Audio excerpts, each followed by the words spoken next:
ওকে, আসসালামু আলাইকুম প্রিয় শিক্ষার্থীরা, সবাইকে স্বাগত আমাদের আজকের ক্লাসে। সবাই একটু জয়েন হয়ে যাও। হোপফুলি সব কিছু দেখা যাচ্ছে এবং সব কিছু ঠিক আছে। তো ওকে ফাইন, আমরা তাহলে আজকের ক্লাসে, গত ক্লাসে আমরা আমাদের বিলাসী গল্পের আমরা পার্ট 1 নিয়ে আলোচনা করেছি। তো ইনশাল্লাহ আজকের ক্লাসে আমরা বিলাসী গল্পের পার্ট 2 নিয়ে আজকের ক্লাসে আমরা আলোচনা করব। ওকে, আশা করি সব কিছু দেখা যাচ্ছে এবং সাউন্ডটা ক্লিয়ার আছে কিনা একটু জানাবা। কেমন আছেন ভাইয়া? আলহামদুলিল্লাহ, আমি ভালো আছি, আশা করি তোমরাও ভালো আছো। দেখতে দেখতে আমাদের মোটামুটি অনেকগুলো ক্লাসই হয়ে গেছে। খুব সম্ভবত আজকে আমাদের কত লেকচার 10, তার মানে আমাদের অ্যাপ্রক্সিমেট প্রায় অর্ধেকের কাছাকাছি ক্লাস আমাদের শেষ। হ্যাঁ, তো আমরা এরই মধ্যে অনেকগুলো টপিক আমরা পড়েও ফেলেছি ইনশাল্লাহ।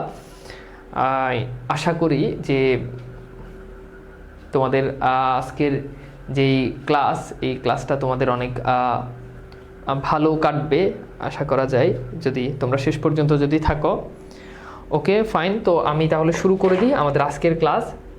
তো আজকের ক্লাসে আমরা প্রথমত গত ক্লাসে আমরা অনেকগুলো স্লাইড পড়ে ফেলেছি। তো আজকের ক্লাসে আমরা একটু পরে যে যতটুকু পর্যন্ত পড়েছি, হ্যাঁ গত ক্লাসে সম্ভবত আমরা এই স্লাইডটা পর্যন্ত পড়েছি, আমি যদি ভুল না করি, তাই না? এই স্লাইডটা পর্যন্ত পড়েছি, তোমরা একটু কনফার্ম করো যে এই স্লাইডটা পর্যন্ত পড়েছি কিনা। ঠিক আছে, ওকে।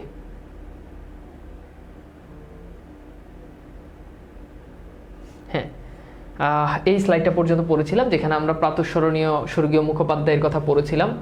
অ্যান্ড তিনি হচ্ছেন তার, অর্থাৎ আমরা এতটুকু পর্যন্ত পড়েছিলাম যে মৃত্যুঞ্জয় যখন কোনো দোষ করে ফেলেছে বা মৃত্যুঞ্জয় যখন আসলে কোনো কিছু করে, মৃত্যুঞ্জয়ের ক্ষেত্রে আমরা আসলে যে শাস্তিটা দিয়েছি, আমাদের সমাজের যারা উচ্চবর্গীয় মানুষ আমরা যাদেরকে মনে করি, যাদের টাকা পয়সা আছে, তাই না, তাদের ক্ষেত্রে আসলে এই জিনিসটা প্রযোজ্য হয় না। তো এতটুকু পর্যন্ত আসলে গত ক্লাসে আমরা পড়েছিলাম। ওকে ফাইন, তো চলো আমরা তাহলে আজকে আমাদের এই জায়গা থেকে আমরা আমাদের আলোচনাটা স্টার্ট করি, তাহলে তোমাদের জন্য বুঝতে সুবিধা হবে। তো এরপর আমরা একটু দেখি, কিন্তু এখান থেকে আমরা আলোচনাটা স্টার্ট করি। ওকে, কিন্তু মহত্বের কাহিনী আমাদের অনেক আছে, অর্থাৎ এরকম আমাদের অনেক মহত্বের কাহিনী আমাদের অনেক আছে। ভাই লিখিত অংশে সাজেশন দিন। হ্যাঁ, লিখিত অংশে সাজেশন দেওয়া হবে, চিন্তা করার কোনো কারণ নেই। তো দেখো, বলা হচ্ছে যে মহত্বের কাহিনী, এই যে মহত্বের কাহিনী, এই কাহিনীটা আমাদের অনেক আছে, এরকম মহত্বের কাহিনী আমাদের অনেক আছে। এখন এটা কিন্তু একটু পিন্স মেরে কথাটা বলছে যে আমরা গরিবদের বেলায় হলে মৃত্যুঞ্জয় গরিব দেখে আমরা তাকে শাস্তি দিলাম, গ্রাম থেকে বের করে দিলাম, অনেক কিছু। আর ধনী যখন হয় তখন আসলে 7 খুন মাপ, অবস্থা হচ্ছে এরকম। যোগ যোগ সঞ্চিত হইয়া প্রায় প্রত্যেক পল্লীবাসীর ধারে স্তূপাকার হইয়াছে, অর্থাৎ আমাদের এত মহত্ব যে এটা একেবারে স্তূপাকার হয়ে আছে। এটা একেবারে কি হয়ে আছে? এটা একেবারে স্তূপাকার হয়ে আছে। হ্যাঁ, আচ্ছা, এরপর দেখো, এখন দক্ষিণবঙ্গের অনেক পল্লীতে অনেক ঘুরিয়া গৌরবের করিবার মতো অনেক বড় বড় ব্যাপার প্রত্যক্ষ করিয়াছি। চরিত্রেই বলো, ধর্মেই বলো, সমাজেই বলো, আর বিদ্যাতেই বলো, শিক্ষা একেবারে পুরো হইয়া আছে। এখন শুধু ইংরেজদের কষিয়া গালিগালাজ করতে পারলেই দেশ উদ্ধার হয়ে যায়। অর্থাৎ তখন মানুষ কি করতো? খালি ইংরেজদের যত দোষ হইতো সব ইংরেজদের দোষ দিত, ইংরেজদেরকে কষায় গালিগালাজ করতো। তো আমরা আমাদের গ্রাম অঞ্চলের মানুষজন, আমাদের দেশের মানুষজন তখন তারা কি করতো? তারা মনে করতো যত দোষ সব ইংরেজদের দোষ, যত অপসংস্কৃতি যা কিছু সব ইংরেজরা আমাদের বাঙালিদের মধ্যে ঢুকাইছে। এই জন্য আমাদের কাজ হচ্ছে খালি ইংরেজদেরকে গালাগাল করা, অথচ আমরা যে নিজেরাই খারাপ এটা আমরা দেখি না।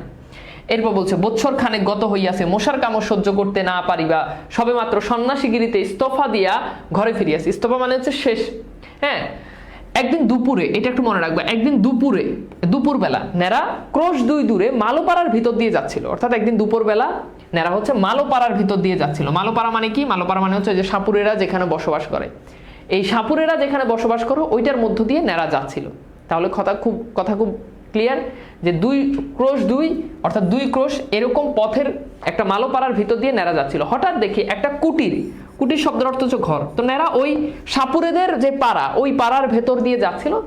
যেতে নেরা দেখে যে একটা কুটিরের ধারে, ধার বলতে দরজা, একটা কুটিরের ধারে একটা দরজা, কুটিরের দরজা অর্থাৎ একটা ঘরের দরজা, বসিয়া মৃত্যুঞ্জয়, অর্থাৎ মৃত্যুঞ্জয় বসে আছে। তার মাথায় গেরুয়া রঙের পাগড়ি, অর্থাৎ গেরুয়া রঙের পাগড়ি হচ্ছে ওই যে দেখবে যে সাপুরেরা মাথায় বিভিন্ন পাগড়ি দেয়, ওই পাগড়িগুলো তার মাথায়, বড় বড় দাড়ি চুল, গলায় রুদ্রাক্ষ ও পুতির মালা। ওই যে দেখো সাপুরুদেরকে দেখবা যে গলায় সাধারণত পুঁথির মালা থাকে, অনেক কিছু থাকে, এরকম মৃত্যুঞ্জয়ের ক্ষেত্রেও এটা দেখা গিয়েছে যে একেবারে পুঁথির মালা, অর্থাৎ কে বলিবে এ আমাদের সেই মৃত্যুঞ্জয়, অর্থাৎ মৃত্যুঞ্জয়কে দেখে মনেই হয় না যে মৃত্যুঞ্জয় একটা স্বাভাবিক একটা সম্ভ্রান্ত একটা বংশের ছেলে ছিল, তাকে দেখে মনে হয় যে সে একেবারেই মানে জন্মগতভাবে সে সাপুরে, এরকম সে সাপুরেদের পাগড়ি পরছে, সাপুরেদের হচ্ছে তোমার যে গলার মালা পরছে এইটা। কায়স্থের ছেলে 1 বছরের মধ্যে জাত দিয়ে একেবারে পুরোদস্তুর সাপুর হয়ে, পুরোদস্তুর মানে একেবারে পুরোপুরি, হ্যাঁ পুরোপুরি, তাহলে এই যে কায়স্থের ছেলে সে কি হয়েছে একেবারে পুরোপুরি 1 বছরের মধ্যে সে সাপুরে হয়ে গেছে। কেন সাপুরে হয়েছে? ওই যে বিলাসীকে বিয়ে করছে, এন্ড বিয়ে করার কারণে আসলে এইটা হয়েছে, ঠিক আছে ওকে। এরপর আসো আমরা একটু কোশ্চেন সলভ করি। গ্রামের বারোয়ারি পূজা বাবদ ছোট বাবু কত টাকা দিয়েছিলেন? এটা এই কোশ্চেনটার উত্তর গত ক্লাসে আমরা পড়েছি, হ্যাঁ ওকে। আমার এখানে এমন জাপসা দেখাচ্ছে কেন? না জাপসা না, ঠিকই দেখাচ্ছে। আমাদের হচ্ছে প্রবলেমটা হচ্ছে ওই যে কারেন্ট নাই তো, আইপিএসে চলতেছে, এই জন্য আসলে একটু মানে খুব প্রপারলি দেখা যাচ্ছে না আর কি। কারেন্টটা আসলে আবার ঠিক হয়ে যাবে, ওকে। তো গুড, এখানে দেখো এটা। এরপর হচ্ছে কখন নেরা মালোপাড়ার ভিতর দিয়ে যাচ্ছিল? পল্লী গ্রামের কিসের একান্ত অভাব? তাহলে দেখো পল্লী গ্রামে কিসের একান্ত অভাব বলতো? উদারতার একান্ত অভাব, উদারতা, এটা আমরা গত ক্লাসে পড়েছি। আর নেরা হচ্ছে দুপুরে যাচ্ছিল, মালোপাড়ার ভিতর দিয়ে দুপুর বেলায় সে যাচ্ছিল, তখন হচ্ছে সে একটা কুটিরের ধারে দেখতে পায়। তো গ্রামের বারোয়ারি পূজা বাবদ ছোটবাবু কত টাকা দিয়েছিলেন? এটা আমরা গত ক্লাসে পড়েছি যে এই যে দেখো ছোটবাবু গ্রামে এই যে এইখানেই আছে, তাই না? একটু দেখো যে ছোটবাবু উদার্য এবং বারোয়ারি পূজা বাবদ এই যে 200 টাকা, দেখছো এই যে 200 টাকা দিয়েছিলেন, এটা আমরা গত ক্লাসে পড়েছি। আচ্ছা, এরপর দেখো মানুষ কত শীঘ্র যে তাহার 14 পুরুষের জাত বিসর্জন করিয়া আরেকটা জাত হইয়া উঠতে পারে। তার মানে কথা কি হইল? কথা হচ্ছে যে যেই মৃত্যুঞ্জয় সে পুরোদস্তুর সাপুরে হয়ে গেছে, ওকে, পুরোদস্তুর কি হয়ে গেছে? সাপুরে হয়ে গেছে। অথচ এই মৃত্যুঞ্জয় সে সাপুরে ছিলই না, 1 বছরের মধ্যে নিজের জাত বিসর্জন দিয়ে দিছে। সে এক আশ্চর্য ব্যাপার, ব্রাহ্মণের ছেলে মেথরানি বিয়ে করে মেথর হইয়া গেছে। অর্থাৎ বলছে ভালো ব্রাহ্মণের ছেলে, এই ব্রাহ্মণের ছেলে কি করছে? মেথরের মেয়ে বিয়ে করছে এবং মেথরের মেয়ে বিয়ে করে সে মেথর হয়ে গেছে। এরপর দেখো তাহাদের ব্যবসা অবলম্বন করিতেছে, এ বোধ করি আপনারা সবাই শুনেছেন, অর্থাৎ এটা আপনারা সবাই শুনছেন এই গল্প। আমি সৎ ব্রাহ্মণের ছেলে এন্ট্রান্স পাস করার পরে ডোমের মেয়ে, ডোম বলতে কি? ডোম হচ্ছে যারা মৃতদেহ সৎকার করে তাদের, ডোমের মেয়ে বিবাহ করিয়া ডোম হইয়া যাইতে দেখছি। তার মানে বুঝতে পারতেছো যে ডোমের মেয়ে বিয়ে করে সে ডোম হয়ে গেছে, মেথরের মেয়ে বিয়ে করে সে মেথর হয়ে গেছে। এখন সে দুসুনি, দুসুনি হচ্ছে তোমার ওই যে চাল ধোয়ার যেই ইয়েগুলো থাকে এগুলো আর কি, চাল ধোয় না তোমরা, এইটা আর কি। সে এখন এগুলো ধুচুনি বানায় এবং হচ্ছে এটা দিয়ে সে কি করে? গ্রামে বিক্রি করে। এবং সে আরেকটা কাজ করে, সে হচ্ছে শুয়োর চড়ায়, শুয়োর আছে না, এই শুয়োর চড়ায়। ভালো কায়স্থের সন্তানকে কসাইয়ের মেয়ে বিবাহ করিয়া কসাই হইয়া যাইতে দেখেছি। ভালো ছেলে কসাইয়ের মেয়ে বিয়ে করছে, সে হয়ে গেছে কসাই।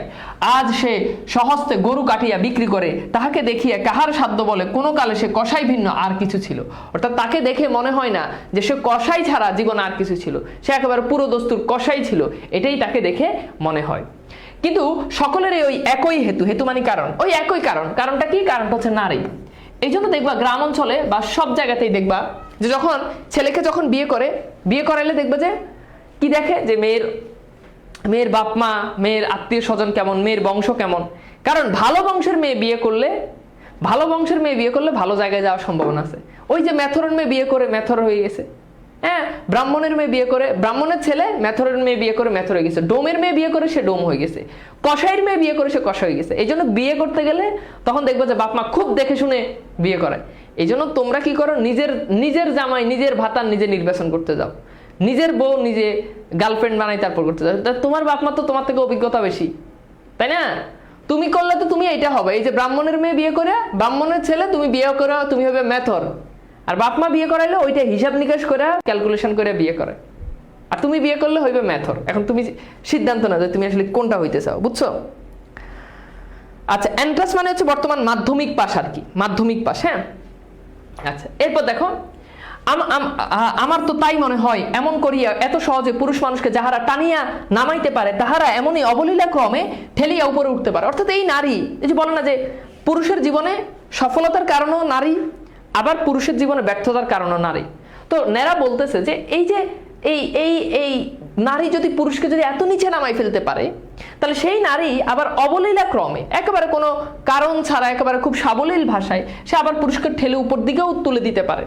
তার মানে পুরুষ, এই জন্য দেখো অনেকেই দেখবা যে আমি এরকম পার্সোনালি অনেক দেখছি, প্রেম করার কারণে, প্রেম না অ্যাকচুয়ালি বিয়ে আর কি, বিয়ে করার কারণে ভালো মেয়ে বিয়ে করছে, ভালো ছেলে বিয়ে করছে, লাইফটা পুরো চেঞ্জ হয়ে গেছে। মানে লাইফ আগে অনেক অগোছালো ছিল, লাইফে কোনো কিছুই ছিল না, এখন পুরো লাইফটা অনেক বেশি গোছানো হয়ে গেছে। আবার এরকম অনেক দেখছি যে বিয়ে করছে, বউ খারাপ কিংবা জামাই খারাপ, পুরো জীবন শেষ, মানে বাকি জীবনই শেষ। তার মানে ঘটনা কি? ঘটনা হচ্ছে যে আসলে মানুষের জীবনে বা ছেলেদের জীবনে বিশেষ করে মেয়েদের প্রভাব আসলে অনেক বেশি। মেয়েদের প্রভাব, তোমারে আমি যতই মোটিভেশন দিই, যতই কথা বলি, যতই তোমারে আমি বলি, তুমি কিন্তু আমার কথা শুনবা না। কিন্তু তোমারে ওই যে সাদিয়া ডাক দিয়ে একটা কথা বলো, আমার কথার থেকে তোমার কাছে তার কথার প্রায়োরিটি বেশি, সাদিয়ার কথার প্রায়োরিটি বেশি। কারণ কি? কারণ সাদিয়া বিপরীত লিঙ্গের মানুষ, তো এই জন্য ওই ডিফারেন্ট লিঙ্গ সেটা চাইলে তোমাকে উপরেও তুলতে পারে, আবার চাইলে নিচেও তুলতে পারে। এখন উপরে তোলার মন মানসিকতা এখন আর নাই, এটা বাংলা সিনেমা না, আর এখন মেয়েরা সাবানা না যে সেলাই মেশিনে সেলাই কাজ করে তারপর হচ্ছে সংসার চালাবে, তো সেই যোগ এখন আর নাই, বুঝছো? তো এখন তোমরাও জসিম না যে হুট করে লটারি ধরেই লক্ষ লক্ষ টাকার মালিক হয়ে যাবে, কথা বুঝছো? আচ্ছা, তো যেখানে ছিলাম এখানে, তো তারপর বলছে যে পল্লীগ্রামে পুরুষদের সুখ্যাতি আজ পঞ্চমুখ হইয়া উঠিয়াছে। তখন তো মেয়েদের কোনো সুখ্যাতি ছিল না, সুখ্যাতি মানে সুনাম। তো আজকে মেয়েদের এই পুরুষদের এত সুখ্যাতি, গৌরবটা একা শুধু তাহাদের, শুধু নিজেদের জোরে এত দূর নিচের দিকে নামিয়া চলেছে। অর্থাৎ পুরুষদের যে এত সুনাম, এটার জন্য তো নারীদেরও ক্রেডিট দেওয়া উচিত, তাই না? একটা পুরুষ সে ভালো চাকরি করবে, সে ভালো কিছু করবে, ডেফিনেটলি তার বউয়ের বা তার ঘরের মানুষের তার জন্য একটা সবসময় একটা সান্ত্বনা, সবসময় একটা মোটিভেশন এটা কাজ করে, তাই না? মানুষ যখন হতাশ হয়ে যায়, যখন লস হয়, ব্যবসা বাণিজ্যে অনেক কিছু হয়, তখন তার ঘরের মানুষ, তার বউ তাকে সান্ত্বনা দেয়, এটাই তো হওয়া উচিত। তো পুরুষদের সফলতার পেছনে আসলে নারীদের একটা অবদান আছে। আবার পুরুষদের, এটা বললে অনেক মেয়ে খুশি হয়ে যাবে, আবার পুরুষদের ধ্বংস হওয়ার পেছনেও নারীদের অবদান অনেক আছে, ঠিক আছে? এটা আমরা না বলি, এটা বললে এখন অনেকে ক্লাস থেকে বের হয়ে চলে যাবে। শুধু নিজেদের জোরে এত দূর নিচে নামিয়ে চলেছে অন্দরে, অন্দর মানে হচ্ছে ঘরের ভেতর। দেখো অন্দরের দিকে হইতে কি এতটুকু উৎসাহ, এতটুকু সাহায্য আসে না? অর্থাৎ ঘরের মানুষ যারা ঘরের মানুষরা কি তাদেরকে একটুও সাহায্য করে না, এটার কথা বলছে।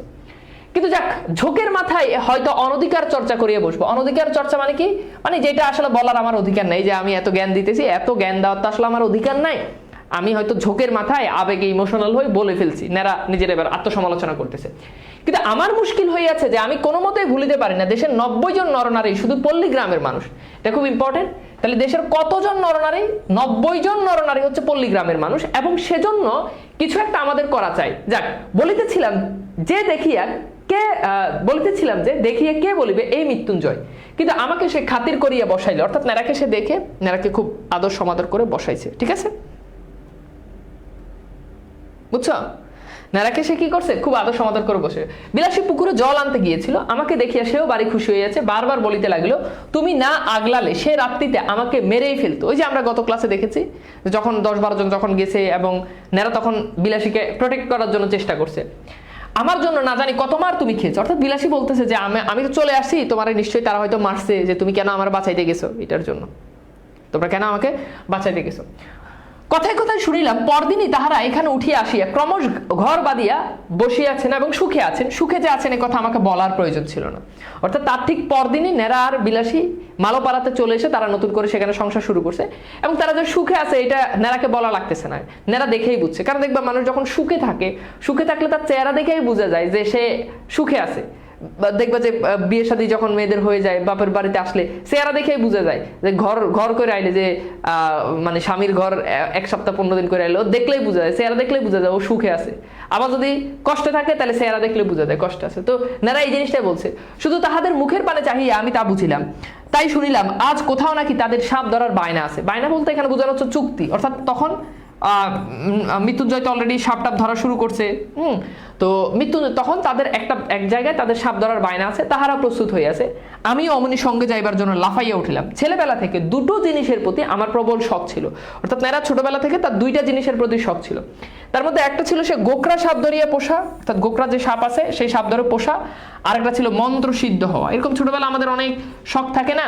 সাপ ধরার শখ ছিল নেরার, আর তারপর হচ্ছে সে মন্ত্র শিখবে, এটা হচ্ছে তার শখ ছিল।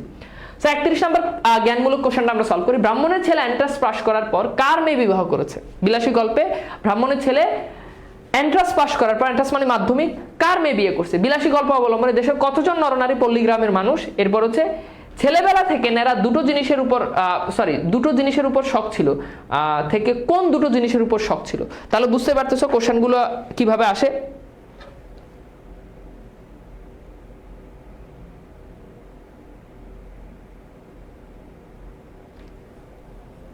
বুঝছো আমি কি বুঝাইতে পারছি তোমাদেরকে?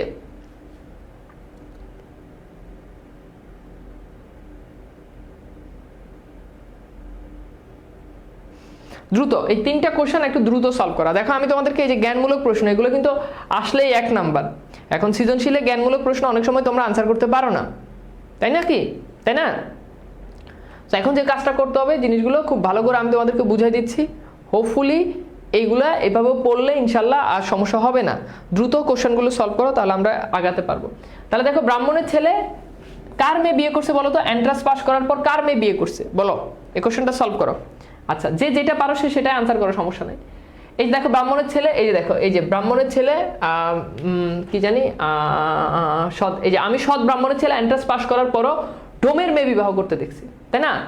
আচ্ছা তাহলে বুঝছো, এখন এখানে 2টা ব্যাপার আছে। ব্যাপার হচ্ছে ব্রাহ্মণের ছেলে একটা বিয়ে করছে মেথর, আরেকটা যেটা এন্ট্রান্স, এখানে 2টা প্রসঙ্গ আছে। একটা হচ্ছে ব্রাহ্মণের ছেলে মেথর বিয়ে করছে, ফাইন, মানে মেথরের মেয়ে বিয়ে করে মেথর হয়ে গেছে।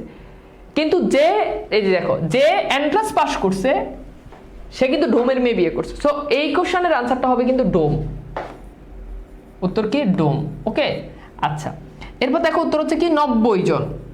90 জন, কথা বোঝা গেছে? আচ্ছা এরপর দেখো ছেলেবেলা থেকে নেরার কোন দুটো জিনিসের প্রতি প্রবল শখ ছিল বলতো? একটা কি ছিল বলতো? গোখরা সাপ পোষা, গোখরা সাপ পোষা। আরেকটা কি ছিল বলতো? এন্ড 2 নাম্বারটা ছিল আমাদের কি? মন্ত্র সিদ্ধ হওয়া, মন্ত্র সিদ্ধ হওয়া। ওকে ভেরি গুড, বুঝছো? ফাইন।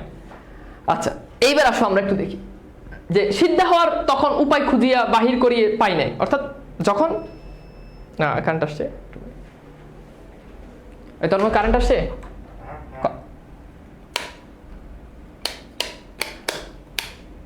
আমাকে একটু হচ্ছে সময় দিবা, আমি একটু ঠিক করে নিই, কারেন্ট আসছে তো।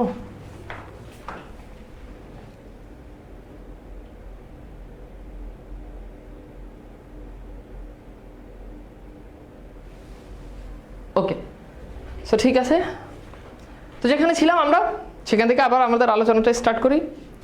তো দেখো খেয়াল করো, তো তখন যখন নেরা যখন মানে মন্ত্রসিদ্ধ হওয়ার যখন তার প্রবল ইচ্ছা ছিল, তখন সে আসলে মন্ত্রসিদ্ধ হতে চাইছে, কিন্তু সে আসলে মন্ত্রসিদ্ধ তখন হইতে পারে নাই, কারণ তখন সে কার কাছে মন্ত্রটা শিখবে।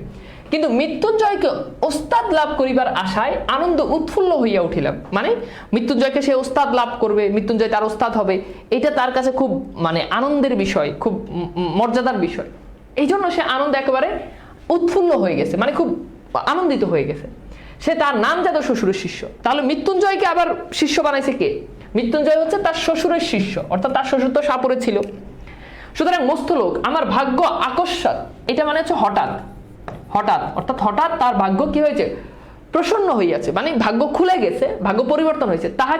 তাহাকে ভাবিতে পারত, কিন্তু শক্ত কাজ এবং ভয়ের কাজ বলিয়া প্রথমে তারা উভয়ে আপত্তি করতে লাগলো।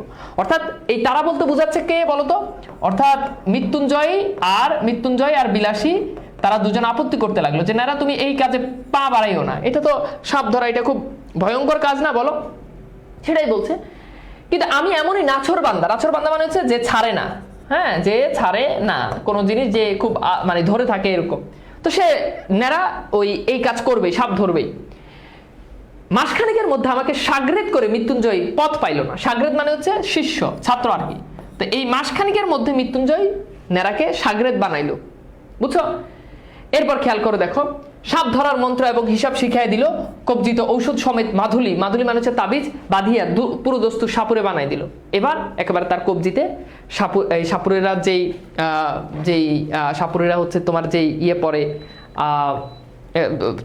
দেখবা যে বিভিন্ন ধরনের তাবিজ পরে এগুলো ইয়ে করে দিল এবং তাকে মন্ত্র শিখাই দিল। এখানে সেই মন্ত্রটা কি জানি, তার শেষটা মনে আছে। এই মন্ত্রটা হচ্ছে এরকম, ওরে কেউ কাটা তুই মনসার বাহন। মনসা হচ্ছে সাপের দেবী। মনসা কিসের দেবী বলতো? মনসা হচ্ছে সাপের দেবী। তো মন্ত্রটার কথা বলতেছে, মন্ত্রটা ছিল এমন যে ওরে কেউ কেটে তুই মনসার বাহন, মনসা দেবী আমার মা, উলুট পালুট পাতার ঘোর, ঢোরার বিষ তুই নে, তোর বিষ ঢোরারে দে। এটা হচ্ছে মন্ত্রটা এরকম ছিল, দুধরাজ মণিরাজ কার আজ্ঞা বিষ হরির আজ্ঞা।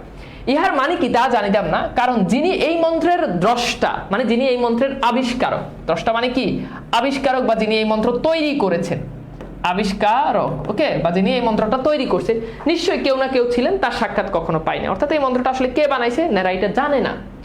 অবশেষে একদিন এই মন্ত্রের সত্য মিথ্যা চরম মীমাংসা হয়ে গেল বটে। অর্থাৎ এই মন্ত্রটা আসলে কাজ করে কিনা, এই মন্ত্রটাকে আসলে সাপ ভয় পায় কিনা, এটা সত্য মিথ্যা মীমাংসা হয়ে গেছে। কিন্তু যতদিন না হইলেও অতদিন সাপ ধরার জন্য চতুর্দিকে প্রসিদ্ধ হয়ে গেলাম। অর্থাৎ যতদিন এই মন্ত্রটা আসলে কাজ করে কিনা এইটা কনফার্ম না হইলে, এর মধ্যেই নেরা চারদিকে প্রসিদ্ধ হয়ে গেছে। প্রসিদ্ধ মানে হচ্ছে তার খুব খ্যাতি ছড়াই গেছে যে নেরা অনেক ভালো সাপ ধরতে পারে। সবাই বলা বলি করতে লাগলো, হ্যাঁ নেরা একজন গুণী লোক বটে, অর্থাৎ নেরা খুব ভালো সাপ ধরতে পারে। সারা গ্রামে নেরার নাম ছড়াই গেছে। সন্ন্যাসী অবস্থায় কামাখ্যা, এই কামাখ্যা হচ্ছে ভারতের আসাম রাজ্যে অবস্থিত একটা জায়গা। এটা মূলত তন্ত্র শেখার জন্য বা তন্ত্র মন্ত্রের জন্য এই জায়গাটা বিখ্যাত। তো সবাই বলতে লাগলো যে সন্ন্যাসী অবস্থায় নেরা কামাখ্যা গিয়া সিদ্ধি হইয়া আসিয়াছে। অর্থাৎ নেরা কামাখ্যাতে গিয়ে, কামাখ্যা যেখানে তন্ত্রমন্ত্র খুব ভালো শেখানো হয়, ওই জায়গাতে গিয়ে সে এই মন্ত্রতন্ত্র শিখে আসছে।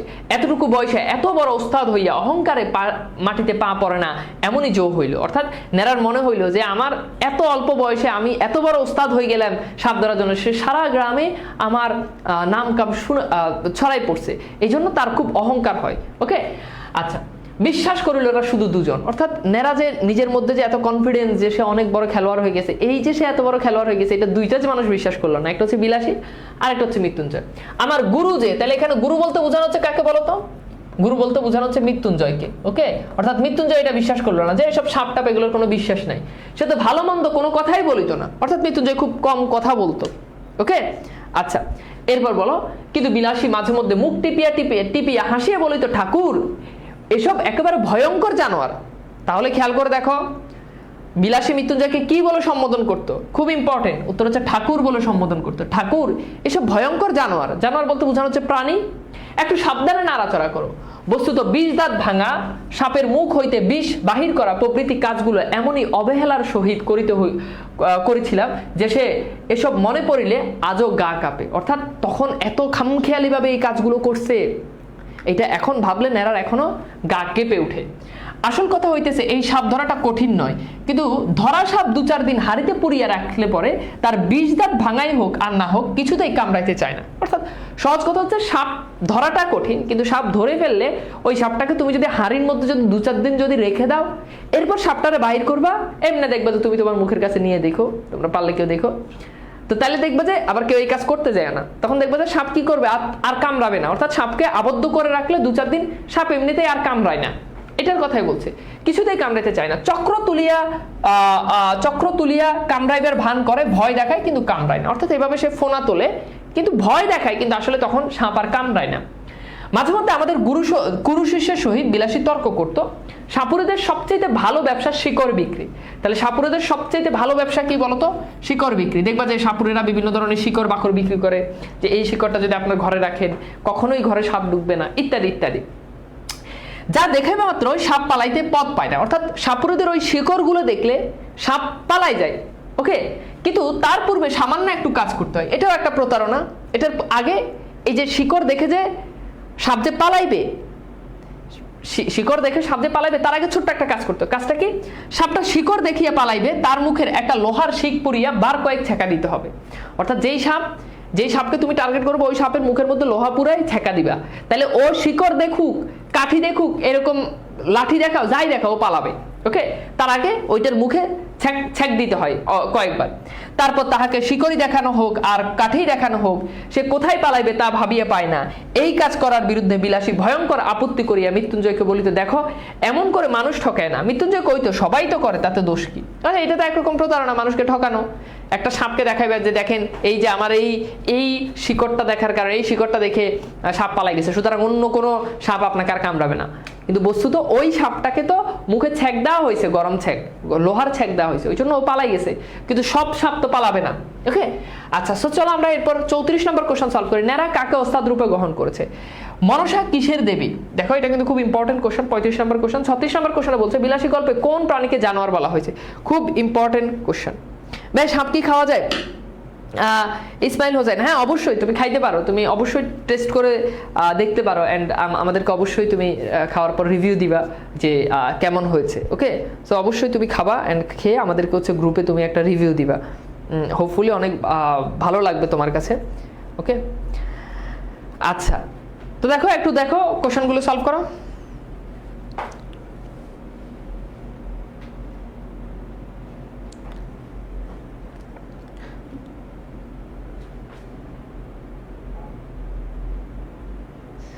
তো এটা দেখো, ন্যাড়া কাকে ওস্তাদ রূপে গ্রহণ করেছে? উত্তর হচ্ছে কাকে? মৃত্যুঞ্জয়কে।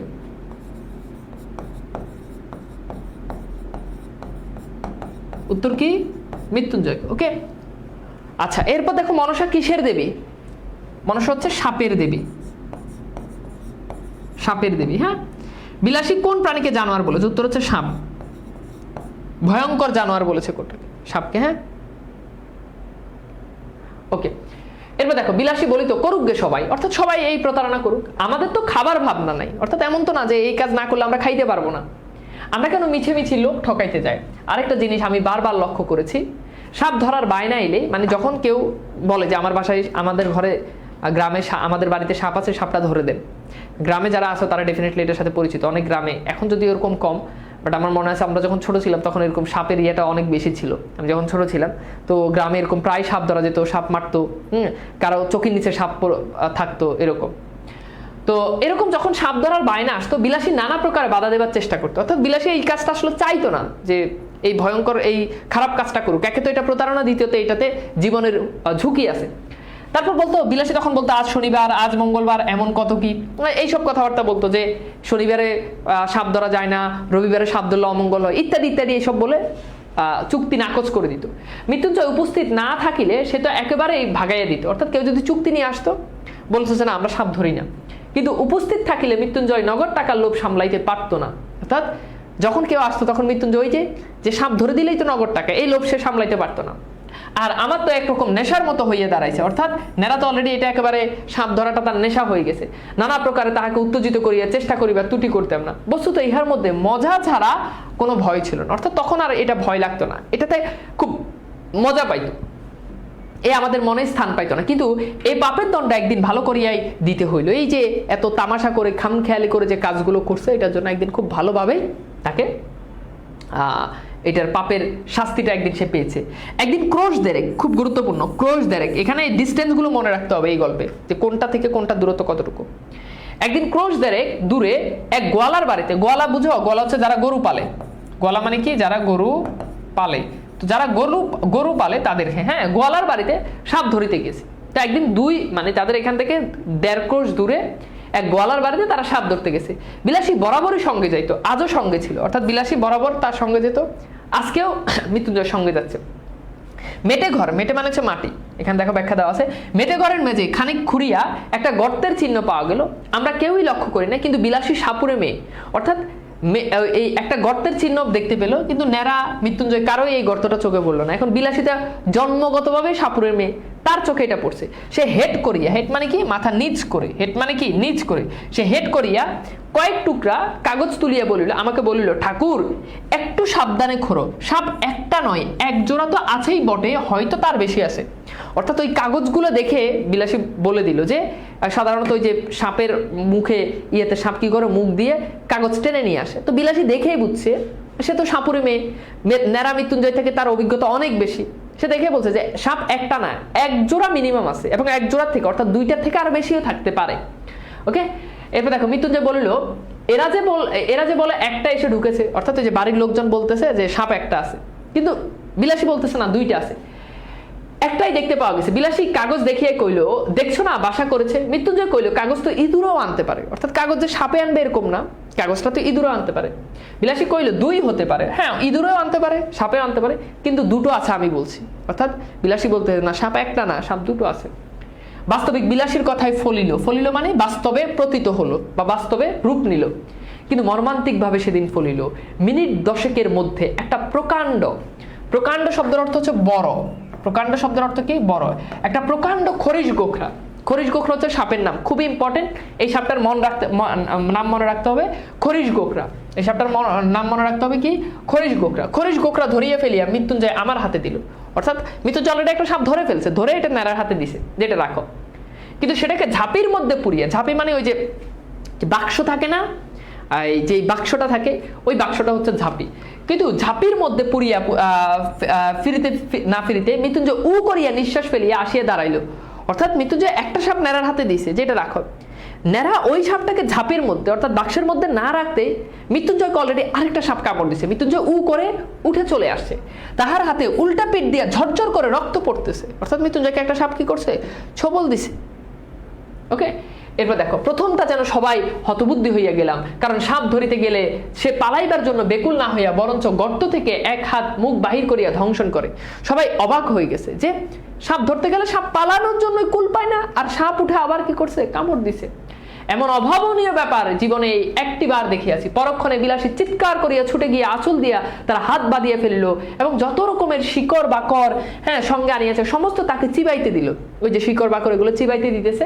মৃত্যুঞ্জয় নিজের মাধুলি তো ছিলই, তাহার উপরে আমার মাধুলিটাও খুলিয়া তার হাতে বাঁধিয়ে দিল। অর্থাৎ ন্যাড়ার যে মাধুলি, ওই মাধুলিটা খুলেও কি করলো? মৃত্যুঞ্জয় হাতে বেঁধে দিল। আশা করি বিষ ইহার ঊর্ধ্বে উঠবে না, কিন্তু বরং বিষ হরির আজ্ঞা মন্ত্রটা সতেজ বারংবার আবৃত্তি করতে লাগলাম। অর্থাৎ বিষ কমানোর যেই মন্ত্র, ওই মন্ত্রটা বারবার বারবার তারা পড়তে লাগলো।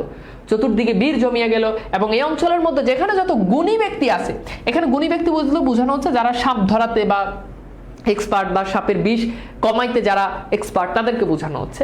সকলকে খবর দেওয়ার জন্য চতুর্দিকে লোক ছুটিল, বিলাসীর বাবাকে সংবাদ দেওয়ার জন্য লোক গেল। আমার মন্ত্র পড়ার আর বিরাম নাই। নেরাও কি করতেছে? মন্ত্র পড়তেছে, কিন্তু ঠিক সুবিধা হইতেছে বলিয়া মনে হইল না।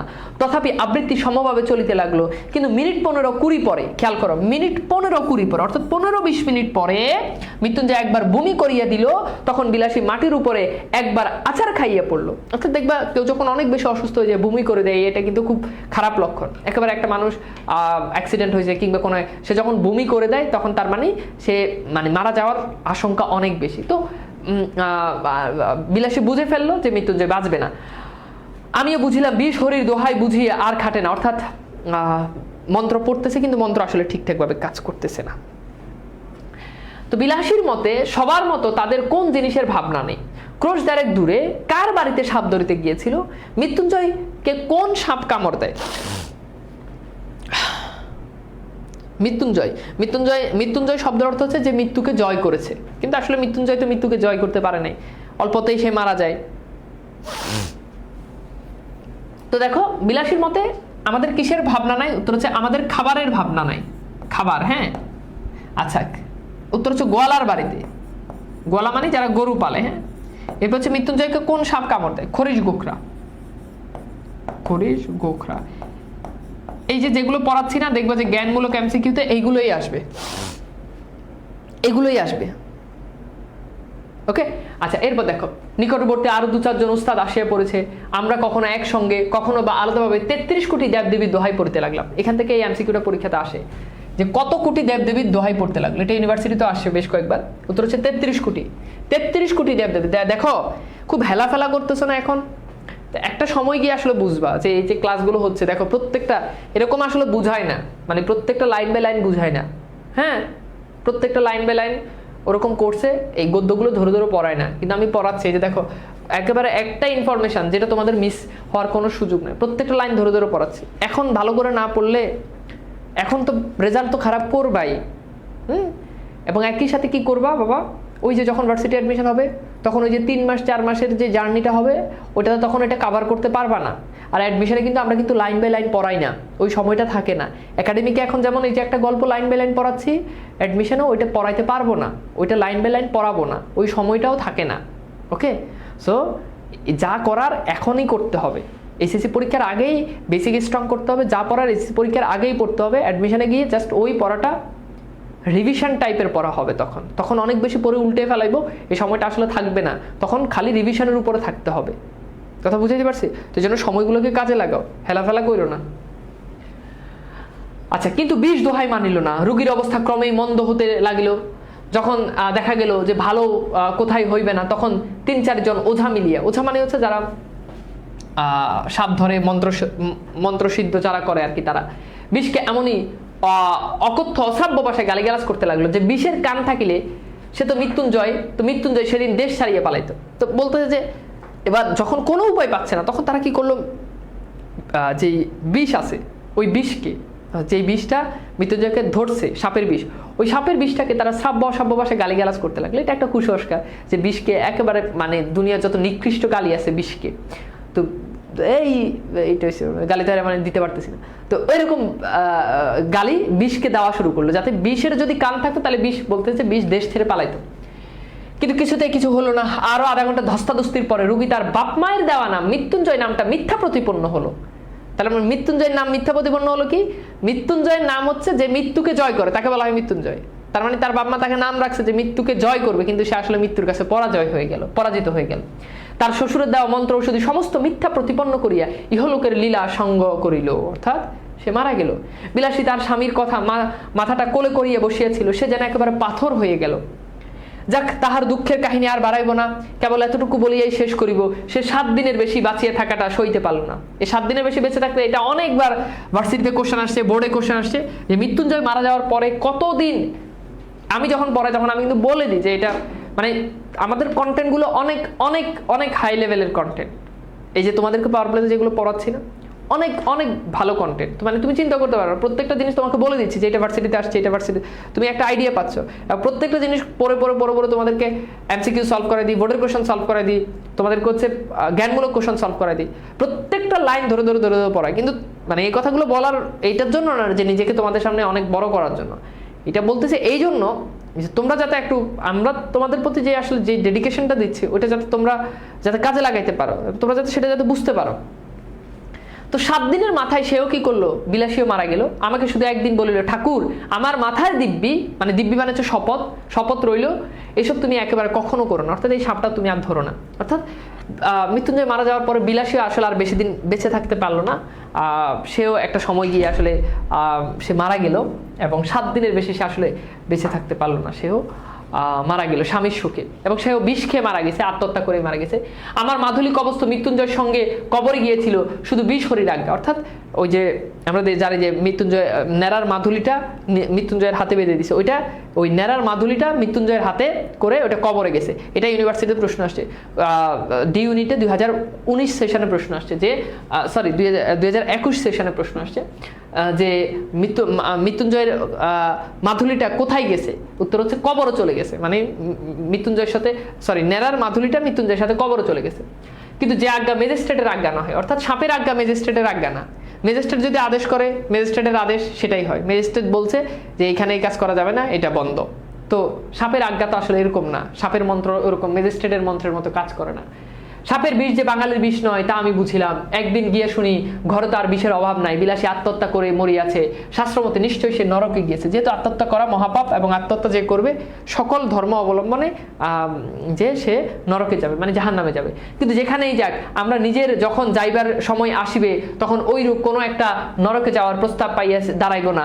হ্যাঁ, এই মাত্র বলিতে পারি। খুড়ামশাই 16 আনা বাগান দখল করিয়া অত্যন্ত বিজ্ঞের মতো চারদিকে বলে বেড়াইতে লাগলো। ওই যে নেড়া যে খুড়া ছিল, এখন মৃত্যুঞ্জয় যে খুড়া ছিল, মৃত্যুঞ্জয় তো মারা গেছে, এখন এই যে নেড়া খুড়া সে কি করছে, একেবারে 16 আনা একেবারে পুরোপুরি বাগান এবার সে দখলে নিয়েছে।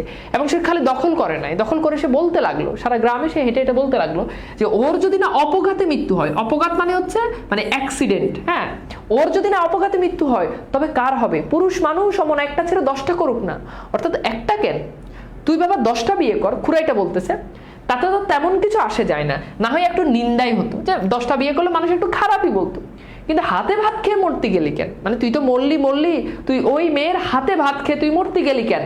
নিজে মরলো, আমার পর্যন্ত মাথা হেড করে গেল, অর্থাৎ তুই তো নিজে মরলি, আমারও মাথা তুই সমাজের কাছে নিচু করে গেলি। না পেলে এক ফোঁটা আগুন, না পেলে একটা পিন্ডি। পিন্ডি হচ্ছে ওই যে তোমার যে শ্রাদ্ধ অনুষ্ঠান, যে ঢেলা থাকে শ্রাদ্ধ অনুষ্ঠানের, সেটা আর কি পিন্ডি। না হলো ভুজ্য উৎসুক। ভুজ্য উৎসুক হচ্ছে ওই যে আমরা সাধারণত ওই যে 4 দিনে খাওয়াই না মানুষজন মারা গেলে, এরকম আর কি, সেই শাস্ত্র মতো এরকম ভুজ্য উৎসুক, অর্থাৎ কোনো কিছুই হলো না, তুই তো মারা গেলি, মানুষজনরেও খাওয়াইলো না, কোনো কিছুই হলো না, পিণ্ডিও দিল না, কিছুই না। গ্রামের লোক এক বাক্যে বলিতে লাগলো, তাহাতে আর সন্দেহ কি? অন্নপাপ, বাপরে, এর কি আর প্রায়শ্চিত্ত আছে? অর্থাৎ সে তো বিলাসীর হাতে ভাত খেয়ে অন্নপাপ করছে, এটার কি আর ক্ষমা আছে? দেখো 40 নম্বর কোশ্চেন, মৃত্যুর কতদিন পর বিলাসী মারা যায়? খুব ইম্পর্টেন্ট এমসিকিউ এটা। এরপর হচ্ছে অন্নপাপ, বাপরে, এর কি আর প্রায়শ্চিত্ত আছে? উক্তিটি কার? খুব ভালো করে খেয়াল করে, এই যে কোশ্চেনগুলো তো প্যাচ লাগবে। এরপর হচ্ছে মৃত্যুঞ্জয়কে সাপে কামড় দেওয়ার পর কত দেবদেবীর দোহাই পড়তে লাগলো? দেখো 3টা কোশ্চেনই খুবই গুরুত্বপূর্ণ। বিলাসী কিভাবে মরছিল? বিষ খেয়ে। হ্যাঁ,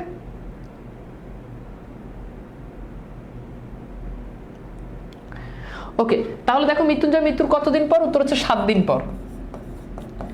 খালি ক্লাসগুলো করলেই অনেক ভালো রেজাল্ট করা যাবে, শুধু ক্লাসগুলো মনোযোগ দিয়ে করলেই অনেক কিছু শেখা যাবে, যেটা গত 1.5 বছর 1 বছরও শিখে আসতে পারো না।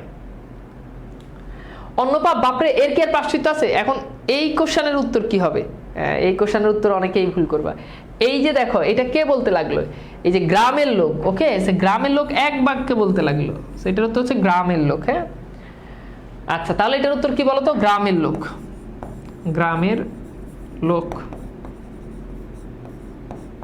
আচ্ছা, এরপর দেখো মৃত্যুঞ্জয়কে সাপে কামড় দেওয়ার পর কত 33 কোটি দেবদেবী মনে আছে? বলো, 33 কোটি দেবদেবী পড়ছো না? এটা কিন্তু আমি কিন্তু দাগাই দিছি, একটু তোমাদেরকে একটু দেখাই। এই যে দেখো, এই যে 33 কোটি, দেখছো? 33 কোটি। হ্যাঁ, ওকে। এরপর দেখো বিলাসীর আত্মহত্যার ব্যাপারটা অনেকের কাছে পরিহাসের বিষয় হলো, অর্থাৎ বিলাসী মারা গেল, এটা অনেকেই খুব হাসাহাসি করতেছে। হ্যাঁ, যে এ অপরাধ হয়তো উভয় করেছিল, কিন্তু মৃত্যুঞ্জয় তো পল্লী গ্রামেরই ছেলে, পাড়া গাইতেলে জ্বলেই তো মানুষ, তবুও অত বড় দুঃসাহসের কাজ প্রবৃত্ত করিয়াছে, তাহাকে যে বস্তুটা সে কেউ একবার চোখে মেলিয়া দেখল না। অর্থাৎ মৃত্যুঞ্জয় যে ভালোবাসার টানে সে এত কিছু করলো, এটা আমাদের কারো চোখেই পড়লো না। আমার মনে হয় দেশের নরনারীর মধ্যে পরস্পরের হৃদয় জয় করিয়া বিবাহ করিবার রীতি নাই।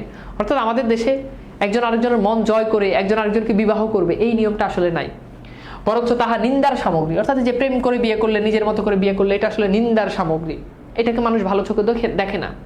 যে দেশে নরনারী আশা করিবার সৌভাগ্য, আকাঙ্ক্ষা করিবার ভয়ঙ্কর আনন্দ হইতে চিরদিনের জন্য বঞ্চিত, যাহাদের জয়ের গর্ব পরাজয়ের ব্যথা কোনোটাতেই জীবনে একটিবার বহন করিতে হয় না, তাহাদের ভুল করিবার দুঃখ, ভুল না করিবার আত্মপ্রসাদ কিছুই বালাই নাই, যাহাদের প্রাচীর এবং বহুদর্শী বিজ্ঞ সমাজের সর্বপ্রকারের হাঙ্গামা হইতে, এখানে নেরা তার অন্যান্য কথাবার্তা বলছে, এখানে আসলে আর গল্পের তেমন কিছু নাই। বিলাসীকে যাহারা পরিহাস করেছিল তাহারা সাধু গৃহস্থ এবং সাধী গৃহিণী, অর্থাৎ বিলাসীকে নিয়ে যারা পরিহাস করছে তারা নিজেরা দাবি করে যে তারা খুব ভালো মানুষ, হ্যাঁ, ভালো পুরুষ, ভালো গৃহিণী, এটা তারা দাবি করে। অক্ষয় সতীলোক তাহার সবাই পাইবেন, তাও আমি জানি। কিন্তু সেই সাপুরে মেয়েটি যখন একটি নিপীড়িত সজ্জাগত লোককে তিল তিল করিয়া জয় করেছিল, তখনকার এই গৌরবের কণা মাত্র হয়তো আজই ইহাদের কেউ চোখে দেখেন নাই। অর্থাৎ এই যে তিল তিল করে একটা পুরুষকে সে যে সুস্থ করে নিছে একটা জঙ্গলের মধ্যে, ঘন জঙ্গলের মধ্যে, এই জিনিসটা কারো চোখে নিশ্চয়ই কেউ দেখে নাই, নারা সেটা বলতেছে। মৃত্যুঞ্জয় হয়তো নিতান্তই একটা তুচ্ছ মানুষ, কিন্তু তাহার হৃদয় জয় করিবা দখল করার আনন্দটা তুচ্ছ নয়, সে সম্পদ অকিঞ্চিকর নয়, অর্থাৎ সেটা তুচ্ছ নয়। মৃত্যুঞ্জয় হয়তো তুচ্ছ মানুষ, কিন্তু একটা তুচ্ছ মানুষের মন জয় করা এটা কিন্তু মোটেই তুচ্ছ না। তুমি একটা মানুষকে তুচ্ছ মনে করতে, রাস্তার একটা ভিখারি, তাকে তুমি তুচ্ছ মনে করতেছো, কিন্তু তুমি একটা রাস্তার ভিখারি তুমি মন জয় করতে পারবে না, তুমি কিন্তু চাইলে মন জয় করতে পারবে না, তার দুঃখ দুর্দশা চাইলে তুমি মোচন করে দিতে পারবে না। সো মৃত্যুঞ্জয় মানুষটা তুচ্ছ হতে পারে, কিন্তু তার যে হৃদয় জয় করেছে বিলাসী, এটা কিন্তু মোটেই তুচ্ছ নয়। তারপর বলছে এই বস্তুটাই আমাদের দেশের লোকের বুঝা ওঠা কঠিন। আমি বুদেব বাবু তিনি একজন দেখো বুদেব বাবু সম্পর্কে দেওয়া আছে, বুদেব মুখোপাধ্যায় 19 শতকের বাংলা নবজাগরণের অন্যতম প্রতীকী, হিন্দু সমাজের নানা কুসংস্কারের বিরুদ্ধে তিনি কলম ধরেছেন। তো এখানে বুদেব বাবুর কথা উল্লেখ আছে, পরীক্ষাতে মাঝে মধ্যেই প্রশ্ন আসে যে কার কথা এখানে উল্লেখ আছে, উত্তর হচ্ছে বুদেব বাবু। হ্যাঁ, পারিবারিক প্রবন্ধে দোষ দিব না এবং শাস্ত্রীয় তথা সামাজিক বিধি ব্যবস্থারও নিন্দা করিব না, করিলেও মুখের উপর কড়া জবাব দিয়ে তাহার বলিব। এই হিন্দু সমাজে তাহাদের নির্ভুল বিধি ব্যবস্থার জোরেই এই শতাব্দী অতগুলো বিপ্লবের মধ্যে বাঁচিয়ে আছে। আমি তাহাদের অতিশয় ভক্তি করি। প্রত্যুত্তরে আমি কখনোই বলিব না টিকে থাকাই চরম সার্থকতা না, অর্থাৎ টিকে আছে এটাই সার্থকতা না, হ্যাঁ, বরং অতিকায় হস্তি। অতিকায় মানে হচ্ছে বড়, হস্তি মানে হচ্ছে হাতি। হস্তি মানে কি? হাতি, অর্থাৎ বড় হাতি লোপ পেয়েছে। রাস্তাঘাটে বাইরে এলে কি এখন কি হাতি দেখতে পাও? হাতি কি দেখা যায়? না। কিন্তু তেলাপোকা টিকে আছে। দেখো তোমার ঘরেও কিন্তু অনেক তেলাপোকা, তুমি তোমার ঘরে খোঁজ নাও, দেখবে যে 10-12টা তেলাপোকা পাবা, কিন্তু 10-12টা হাতি কি তুমি চাইলেই জোগাড় করতে পারবা? জোগাড় করতে গিয়ে তুমি 10-12টা হাতি কখনো একসাথে দেখতেই পাবা না। তো হাতি কিন্তু অনেক বিশাল দেহের অধিকারী, হাতি কিন্তু এখন নাই। তো বড় হইলেই যে খালি থাকবে এরকম না। তেলাপোকা একটা ছোট প্রাণী, সেও কিন্তু টিকে আছে, এখানে এটাই বলছে। আমি শুধু এই বলিব যে বড় লোকের নন্দ গোপালটির মতো দিবারাত্রির চোখে চোখে এবং কোলে কোলে রাখিলে সে বেষ্টি থাকিবে, তাহাতে কোনো সন্দেহ নাই। কিন্তু একেবারে তেলাপোকাটির মতো বাঁচিয়ে রাখার চেয়ে একবার আধবার কোল হইতে নামিয়া আরো 5 জন মানুষের মতো 2-1 পা হাঁটিতে দিলেই প্রাশ্চিত্য করার মতো পাপ হয় না। তো এই হচ্ছে মূলত আমাদের গল্প, হোপফুলি বুঝতে পারছো। এইবার আসো আমরা একটু কিছু বোর্ডের কোশ্চেনগুলো দেখাই। তোমাদেরকে কনসেপ্ট তো পুরো গল্পটাই ভেঙে ভেঙে বুঝাইছি, অ্যান্ড এইবার আমরা একটুখানি কোশ্চেন সলভ করব। তার আগে আমি একটু সময় নিচ্ছি তোমাদের থেকে। আমরা প্রতিদিন আমাদের যে কবিতাটা আছে সেই কবিতাটাও পড়বো। তো একটু আমি সময় নিচ্ছি, আমি একটু স্লাইডটা নিয়ে আসি, অ্যান্ড যে স্লাইডটা ওই স্লাইডটা একটু মিসিং আছে, আমি ওই পিসিতে নিয়ে আসি। তোমরা একটু 2টা মিনিট একটু ধৈর্য ধরো, হ্যাঁ। আমরা বোর্ড কোশ্চেন সলভ করবো, তারপর আমরা প্রতিদিন কবিতা পড়বো।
ওকে, সো থ্যাংক ইউ সময় দেওয়ার জন্য।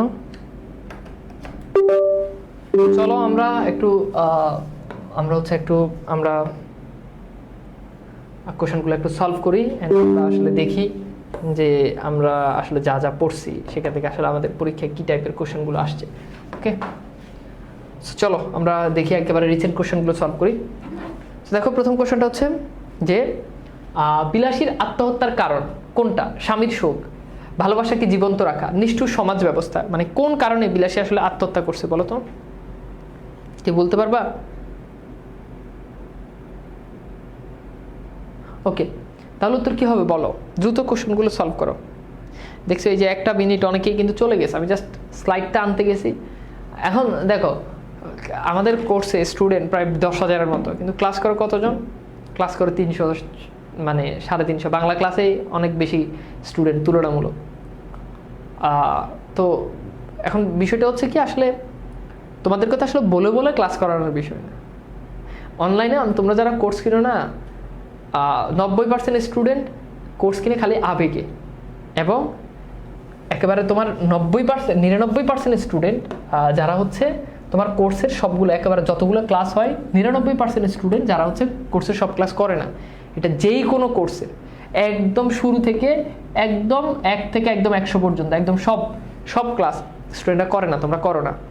তার মানে 80% স্টুডেন্ট অনলাইন কোর্স কিনা আবেগে, আর 99% স্টুডেন্ট হচ্ছে ফুল কোর্স দেখেই না। তার মানে বাকি প্রপারলি একদম শুরু থেকে শেষ পর্যন্ত এইটার সংখ্যা মাত্র 1% হবে, মাত্র 1%। 1000 জনের ভিতরে সর্বোচ্চ হয়তো 100 জন ফুল, একেবারে ফুল A to Z সবকিছু করে। তোমরা কথা মিলাই নিও, তোমাদের সাথেই মিলাই নিও। তো যাই হোক, এটার উত্তর হচ্ছে 1 এবং 3, 1 এবং 3। আচ্ছা, এইটার উত্তর একটু বলি। দেখো, বিলাসী মৃত্যুবরণ করছে, হ্যাঁ, স্বামীর সুখ সে সহ্য করতে পারে না, এটা একটা। এখন সে মানে মরে গেলে যে ভালোবাসা জীবিত থাকবে এরকম তো না, তার মানে এটা তো হইতেই পারে না। নিষ্ঠুর সমাজ ব্যবস্থা, হ্যাঁ, সমাজের মানুষজন তাকে নিন্দা করতেছে, সে সমাজ ব্যবস্থার কারণেই তো সে মূলত এই জায়গায় আসছে, না হলে মৃত্যুঞ্জয় কি সাপুরে হওয়া লাগতো? তাকে তো সমাজ থেকে বের করে দিছে। তার মানে হ্যাঁ, এটাও ঠিক। সো এইটার উত্তর হচ্ছে 1 এবং 3, তার মানে উত্তর হচ্ছে সি। আচ্ছা, এরপর দেখো রাজশাহী বোর্ড 2024 আসে, মৃত্যুঞ্জয় কোন ক্লাসে পড়তো? তাহলে first class, second class, third class, এরপর হচ্ছে ফোর্থ ক্লাস। বলো তো কোন ক্লাসে পড়তো? কোন ক্লাসে পড়তো বলো? মৃত্যুঞ্জয় কোন ক্লাসে পড়তো? তাহলে এইটার উত্তর কি হবে? এটা উত্তর থার্ড ক্লাসে পড়তো। এটা আমরা প্রথম ক্লাসে পড়ছি। বিলাসী গল্পের সমাজ চিত্রে প্রধানত কোন দিকটি ফুটে উঠেছে? জাতিভেদ, প্রভেদ, পরশ্রী কাতরতা, নিষ্ঠুরতা, অকৃতজ্ঞতা। বলো তো কি হবে? এই কোশ্চেনটা সলভ করো দ্রুত। আচ্ছা, তাহলে এইটার উত্তর হচ্ছে জাতিভেদ প্রথা। এটাই তো আমাদের মূল প্রতিপাদ্য বিষয়, তাই না? আমরা দেখলাম যে মৃত্যুঞ্জয় এক জাতের, বিলাসী একটু নিচু জাতের, এইটা নিয়েই তো মূল ঘটনার আবির্ভাব। চট্টগ্রাম বোর্ড 2024 এখানে বলছে সড়ক দুর্ঘটনায় মারাত্মকভাবে আহত মুমূর্ষু হাসানকে রক্ত দেয় জেলেপল্লীর হরিশঙ্কর। অর্থাৎ হরিশঙ্কর নামে জেলেপল্লীতে থাকে সে, জেলে মানে যারা মাছ ধরে। এই হরিশঙ্কর সে যখন এই দুর্ঘটনায় যখন এই যে হাসান যখন আহত হয় তখন হাসানকে হচ্ছে হরিশঙ্কর রক্ত দেয়। হাসানের বাবা এতে রেগে যান, এটা কিছু হইলেও ভাই, হাসানের বাবা বাপের রক্ত দিছে, হাসানের বাবা রেগে যান। রেগে যায় কি লেগা? যে একটা জেলের রক্ত তুই, মানে বাংলা সিনেমার মতো অবস্থা হয়ে গেছে আর কি, একটা জেলের রক্ত তুই কেন নিছিস? তুই মরে যেতি। এরপর আমরা দেখি উদ্দীপক হরিশঙ্কর বিলাসী গল্পে কোন চরিত্রের প্রতিনিধিত্ব করে? তাহলে হরিশঙ্কর ডেফিনেটলি বিলাসীর প্রতিনিধিত্ব করে। কেন আগে বুঝো। ওই যে ওখানে হরিশঙ্কর রক্ত দিছে, আর এখানে মৃত্যুঞ্জয়কে বাঁচিয়ে তুলছে কে? বিলাসী। ওকে, আচ্ছা, এরপর দেখো উদ্দীপকে বিলাসী গল্পের কোন সমাজ ব্যবস্থার প্রতিফলিত হয়েছে? রক্ষণশীলতা, কুসংস্কার, শ্রেণী বৈষম্য, জাতিভেদ। তাহলে এটার উত্তর কি হবে বলো তো? এটার উত্তর হচ্ছে জাতিভেদ, জাতিভেদ। আচ্ছা, এরপর দেখো বরিশাল বোর্ড 2024, আর কায়েতের ছেলের সঙ্গে সাপুরে মেয়ের নিকা, এ কেমন কথা? এটা কেমন কথা? এটা কি বেদনার কথা? এটা কি হাসিয়া উড়াইবার কথা? এটা কি বলিয়া বেড়ানোর কথা? আনন্দের কথা? বলো তো। তন্ময়, এক গ্লাস পানি দিত। ওকে, তাহলে এটা কেমন কথা বলো? এটা কেমন কথা? উত্তর হচ্ছে এটা হাসিয়া উড়াইবার কথা। ওকে, গুড, এটা আমরা পড়লাম না? আচ্ছা, দিনাজপুর বোর্ড 2023, বিলাসী গল্পে কে মৃত্যুঞ্জয়ের চিকিৎসা করে? খেয়াল করো, বিলাসী গল্পে কে মৃত্যুঞ্জয়ের চিকিৎসা করে? বিষহরি, ন্যাড়া, বিষহরি, ন্যাড়া, জ্ঞাতিখুরা, বুড়ো মালো।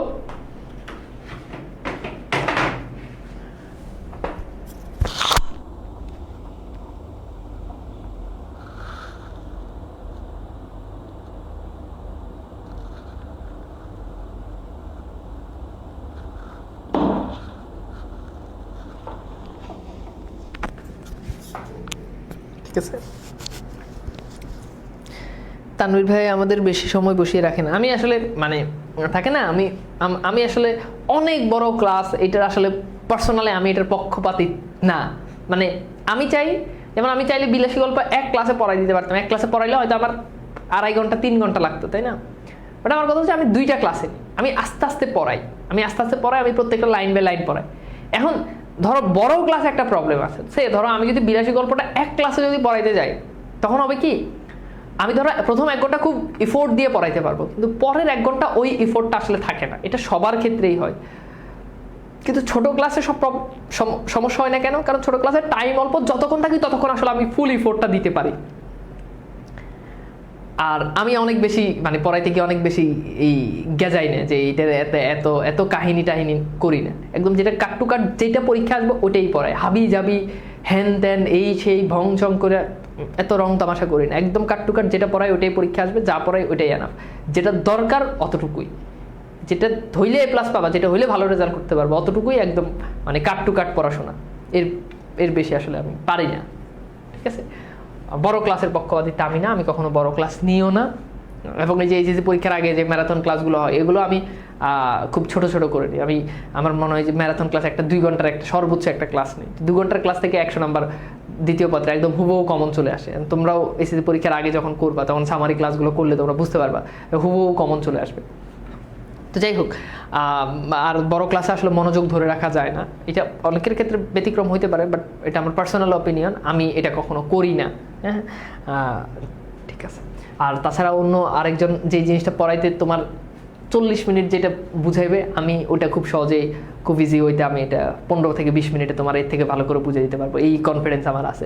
তো ছোটোবেলা থেকে আমার মধ্যে একটা গুণ আছে যেটা আমি মনে করি যে আমি একটা জিনিস হয়তো কম বুঝি, মানে ছাত্র হিসাবে হয়তো আমি খুব বেশি মেধাবী না, কিন্তু আমি অনেক ভালো বুঝাইতে পারি, মানে স্টুডেন্টদেরকে খুব ভালো করে বুঝাইতে পারি। এটা আমি যখন মানে ছোটো থেকে এটা আমি খেয়াল করতাম, আমার ক্লাসে অনেক অনেক ব্রিলিয়ান্ট স্টুডেন্ট ছিল, ওরা হচ্ছে মানে আরেকজনরা একটা জিনিস বুঝাই দিবে কিন্তু ওরা এটা পারতো না, আমি জিনিসটা ওদের থেকে অনেক কম বুঝি কিন্তু আমি আরেকজনরা এটা খুব ভালো করে বুঝে দিতে পারতেছি। তো ছোটোবেলা থেকে এটা আমার মনে হয় যে আমার একটা গুণ আছে, জানি না যে আসলে কতটুকু ভালো বুঝায়, বাট আমার কাছে মনে হয় আর কি। তাহলে বিলাসী গল্পে মৃত্যুঞ্জয় চিকিৎসা করতো, তো চিকিৎসা করতো, সেবা করতো, এটা কিন্তু তোমাদেরকে প্রথম ক্লাসে ক্লিয়ার করছে, সেবা করতো বিলাসী আর চিকিৎসা করতো বুড়ো মালো। বুঝিলাম পৌঁছে দিতে হবে না, বলিলাম পৌঁছে দিতে হবে না, শুধু আলোটা দাও। উক্তিটির নেড়া যে মনোভাব প্রকাশ পেয়েছে, ভীরুতা, সাহসিকতা, আত্মসম্মান, এটা হচ্ছে ভীরুতা, মানে এটা হচ্ছে আলোটা দাও নেড়ার যে কোন মনোভাব প্রকাশ পেয়েছে, এটা আসলে আত্মসম্মান হওয়ার কথা, মানে এটা হচ্ছে যে মানে পৌঁছে দিতে হবে না, হ্যাঁ সে ভয় পাইছে এটাতে, মানে এই উক্তিটা আসলে তার আত্মসম্মানকে প্রকাশ করে, যে আমি আলোটা দাও, আমাকে পৌঁছে দিতে হবে না, পৌঁছে দিলে তো এটা আত্মসম্মান চলে যাবে, এটা আর কি। আচ্ছা, এরপর দেখো ইহা আর একটি শক্তি, এটা কোন শক্তি? এটা হচ্ছে তোমার ভালোবাসার শক্তি, আমরা এটা স্লাইডে আমাদের ছিল ডিরেক্ট। রোগা মানুষ সমস্ত রাত খেতে পারবে না, এখানে কোন খাবারের কথা বলা হচ্ছে? লুচি, অন্ন, রুটি, সন্দেশ।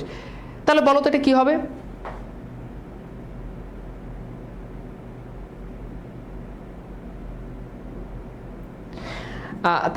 বলো তো এটা কি হবে? এটা হচ্ছে রুটি, রুটি, হ্যাঁ এটা হচ্ছে রুটি। ওকে ওকে, আচ্ছা বুঝে দিতে পারছি আমি, ফাইন।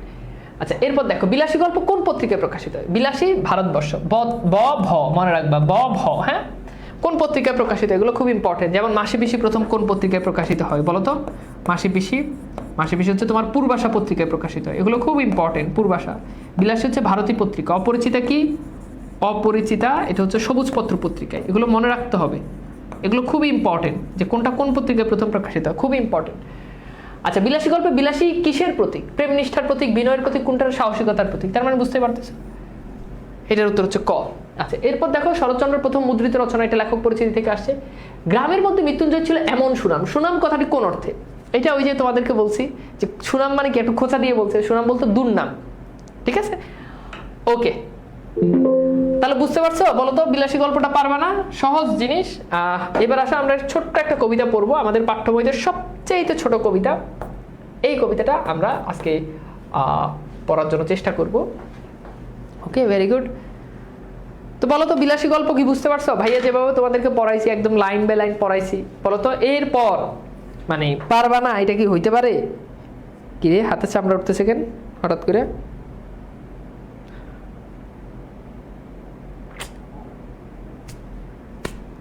দেখছো, তোমাদেরকে পড়াইতে পড়াইতে হাতের চামড়া পর্যন্ত তুলে ফেলছি, ঠিক আছে? ওকে, বুঝছো?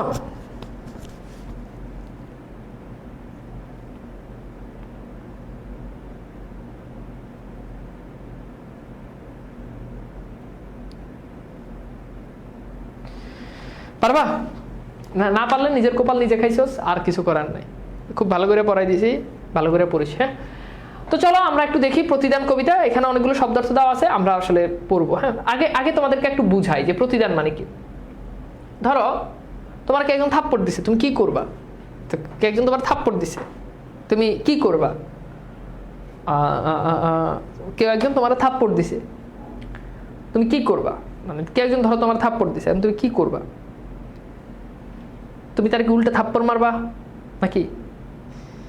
তো আমাদের লেখক বলতেছেন যে আসলে কেউ যদি আমাকে যদি থাপ্পড় দেয়, তাহলে আচ্ছা বলতো, বন্দি পাঠশালার স্টুডিও থেকে আমার স্টুডিও, আমি যেখান থেকে ক্লাস নিই, এটা লাইটিং বা ক্লাস কোয়ালিটি ভালো না? কি মনে হয়, ভালো? মানে বন্দি পাঠশালাটা ভালো না আমারটা ভালো? কি মনে হয়, কোনটা বলো তো?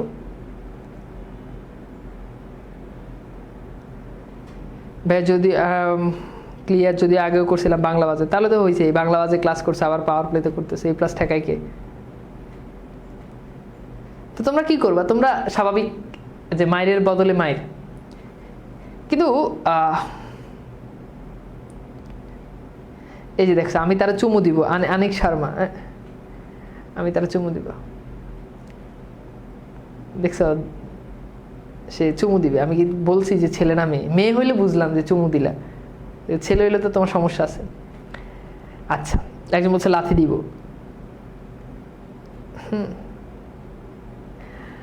তো অনেকে অনেক কিছু করবা। এই যে দেখো, কেউ একজন কারো কাছ থেকে আমরা কষ্ট পাইলে বিনিময় তাকে ক্ষমা করে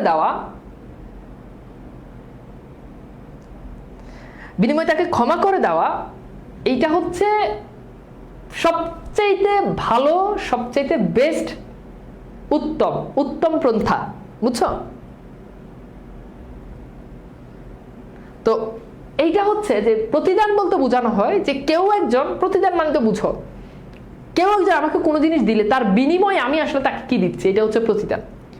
তো লেখক এখানে আসলে প্রতিদান বলতে যেটা বুঝাতে চান, সেটা হচ্ছে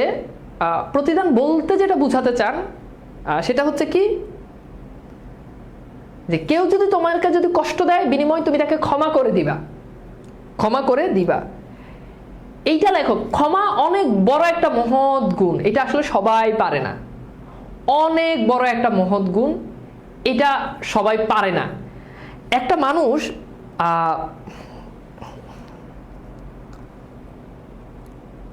আম্মুর পাশে বসে বাংলা ক্লাস করবা না কেন? অবশ্যই করবা, এটা বলার কি আছে? আন্টিকে পাশে বসায় ক্লাস করবা, আন্টিও আমার ক্লাস করবে, তুমি আমার ক্লাস করবে, এটা তো ভালো, তাই না? আন্টি আমাকে দেখলো, তুমি আমাকে দেখলা, আন্টিও কিছু জিনিস শিখলো, তুমিও কিছু জিনিস শিখলে, এটা তো ভালো। যারা এরকম আন্টিকে নিয়ে অবশ্যই ক্লাস করবে। আন্টি প্লিজ, আপনি যখনই আমার ক্লাস থাকে আপনি বসে যাবেন, আপনি ক্লাস করবেন, কোনো সমস্যা নাই, ঠিক আছে আন্টি? আমি ছেলে হিসেবে অনেক ভালো আন্টি, এবং আমি অনেক ভালো পড়াই আন্টি, কোনো সমস্যা নেই, আপনি নিশ্চিন্তে থাকতে পারেন আমার কাছে, বুঝছেন আন্টি? আপনার মেয়ে খুবই নিশ্চিন্তে থাকতে পারে, কোনো সমস্যা নেই, আমি দায়িত্ব নিয়ে পড়াই। তো যেখানে ছিলাম, তো ক্ষমা অনেক বড় মহৎ গুণ। তুমি একটা মানুষকে যদি ক্ষমা না করো, কে একজন তোমার যে কোনো কারণে তোমাকে কষ্ট দিল, তোমাকে দুঃখ দিল, তুমি তাকে ক্ষমা করলে না, ফলে যেটা হলো, যখনই তার সাথে তোমার সাথে দেখা হবে, তুমি দেখবা যে মানে তোমার ভিতরে একটা জেদ কাজ করবে, একটা খারাপ লাগা কাজ করবে। কোনো মানুষকে ক্ষমা না করলে সব সময় এইটার মধ্যে তুমি একটা মানে তুমি মানসিক শান্তি পাবা না। সে তোমাকে অপমান করছে, সে তোমাকে কষ্ট দিছে, এইটা বারবার তোমাকে অনেক বেশি ভাবাবে, বারবার অনেক বেশি ভাবাবে। কিন্তু যখন তুমি তাকে ক্ষমা করে দিবা, তখন দেখবা যে ওই জিনিসটা তোমার মাথায় বারবার আসতেছে না এবং তোমার আর কষ্ট হচ্ছে না। সো নিজের ভালোর জন্য হলেও অন্যকে ক্ষমা করে দেওয়াটা, এটা হচ্ছে সবচাইতে ভালো উপায়। তো এই জন্য ইসলামে বলা হয় ক্ষমা একটি মহৎ গুণ। এই গুণ আসলে সবার নাই, এই জন্য ক্ষমা করার যে মন মানসিকতা, এটা আসলে প্রতিদান কবিতাতে লেখক আসলে বোঝাতে চেয়েছেন, বুঝছো? আচ্ছা, ঠিক আছে। তো এইবার চলো আমরা কবিতাটা পড়ি। আমারে ঘর ভাঙিয়েছে জেবা মানে যে, ঠিক আছে? তো লেখক বলছেন যে আমার ঘর ভেঙে দিয়েছে, আমি বাঁধি তার ঘর, আমি তার ঘর বেঁধে দিই। এখন কেউ যদি তোমার ঘর ভেঙে দেয়, তুমি কি করবা? তুমি বিনিময় গিয়ে তার ঘর আবার ভেঙে দিবা না? কিন্তু লেখক বলছে না, কেউ যদি আমার ঘর ভেঙে দেয়, আমি তার ঘর ভাঙবো না, আমি তার ঘর তৈরি করে দিব। আমি তার ঘর কি করব? আমি তার ঘর তৈরি করে দিব। আপন করিতে কাঁদিয়ে বেড়াই যে মোরে করেছে পর, অর্থাৎ যে আমাকে পর করে দিয়েছে। কেউ যদি তোমাকে যদি পর করে দেয়, দূরে সরাই দেয়, তো লেখক বলেন যে আমি তাকে আপন করার জন্য আমি তাকে কেঁদে কেঁদে বেড়াই। তোমরা বুঝতে পারতেছ যে কেউ যদি আমার ঘর ভেঙে দেয় আমি তার ঘর তৈরি করে দিই, কেউ যদি আমাকে পর করে দেয় আমি তাকে আপন করার জন্য কেঁদে কেঁদে বেড়াই। এখন এইখানে কথা আছে, এটা সবার কথা বলে নাই। এক মাইয়া তোমারে ছেঁকা দিয়ে চলে গেছে, তোমার পর করে দিছে, তুমি তারা আপন করার জন্য কেঁদে কেঁদে বেড়াইতেছো, এইটা সেই কথা না। এটা কিন্তু প্রেমের কবিতা না, আগেই বলছে এটা কিন্তু প্রেমের কবিতা না। তো বাস্তবিক জীবনে এটা প্রেমের সাথে মিলেলে কিন্তু তখন কিন্তু ঝামেলা। যে তোমার পর করছে, পর করে আরেকজনের লগে সংসার করতেছে, তা তোমার মন থেকে তার জন্য সমস্ত ভালোবাসা কি করতে হবে, উঠাই ফেলতে হবে, ঘৃণার জন্ম দিতে হবে, ঘৃণা তৈরি করতে হবে। তো এটা প্রেমের কবিতা না, এটা প্রেমের সাথে আবার মিলাইতে যায়। তাহলে কবিকে যে পর করেছে আপন করিতে কাঁদিয়ে বেড়ায়, যে মরে করেছে পর, যে পর করেছে কবিতাকে কি করছে আপন করার জন্য কেঁদে বেড়াচ্ছে। যে মরে করিল পথের বিভাগী, পথের বিভাগী মানে হচ্ছে একেবারে যে নিঃস্ব করলো, ওই যে আমরা বলি না যে পথে বসাই দিছে, তো যে কবিকে একেবারে নিঃস্ব করছে, কবি তার জন্য কি করেন, পথে পথে আমি ফিরি তার লাগে, আমি তার জন্য পথে পথে ফিরি, কোথায় তাকে পাবো, তাকে আপন করে নিব। দীঘল রজনী, দীঘল শব্দ অর্থ হচ্ছে দীর্ঘ, দীঘল শব্দের অর্থ কি দীর্ঘ, আর রজনী মানে হচ্ছে রাত, অর্থাৎ দীর্ঘ রাত। দীঘল রজনী তার তর জাগি, ঘুম যে হেরেছে মোর, আমি তার জন্য রাত জেগে থাকি। এখন এই যে প্রেমের ক্ষেত্রে মিলাবা না যে আমার ছেঁকা দিয়ে চলে গেছে, আমি তার জন্য রাত জেগে আমার শরীর স্বাস্থ্য পড়াশোনা সব চাঙ্গে উঠে দিছি, এইটা না। তো কেউ যদি কবিকে যদি কষ্ট দেয়, কবিকে যদি দুঃখ দেয়, কবির যদি ক্ষতি করে, কবি তার জন্য রাত জাগে, রাত জেগে জেগে তার জন্য চিন্তা করে কিভাবে তাকে আপন করা যায়, কিভাবে তার সাথে আবার মিলে যাওয়া যায়। কবি গভীর রাত জেগে তার কোনো কষ্ট দুঃখ থাকলে কবি সেটা নিয়ে চিন্তা করে। আমার এই ঘর ভাঙিয়েছে যে বা আমি বাদী তার ঘর, পরবর্তীতে এই লাইনটা আবার রিপিট হয়েছে যে আমার ঘর যে ভেঙেছে আমার কাছে মনে হয় যে এই কবিতাটা আমার জন্যই লিখছে, মানে এই কবিতাটা মনে হচ্ছে যে আমি লিখছি হয়তো, মানে জসীমউদ্দিন না লিখলে হয়তো এটা আমি লিখে ফেলতাম, কবিতাটা হয়তো আমি লিখে ফেলতাম, লিখে ফেলেছে আর কি আমার আগে, বাট এটা পুরো আমার মানে মন মানসিকতা, আমার মেন্টালিটিকে এটা প্রেজেন্ট করতেছে কবিতাটা। বললাম না যে কবি যদি এটা যদি না লিখতো তাহলে নিশ্চিত থাকে এটা আমি লিখে ফেলতাম, এটা এই কবি আগে লিখে ফেলছে, আমি লিখতে গিয়ে দেখি যে লিখে ফেলছে আগে, এই জন্য আমি তো আর লিখতে পারি না, তাই না? তো লিখে ফেলছে আর কি আগে। তাহলে বুঝতে পারছো?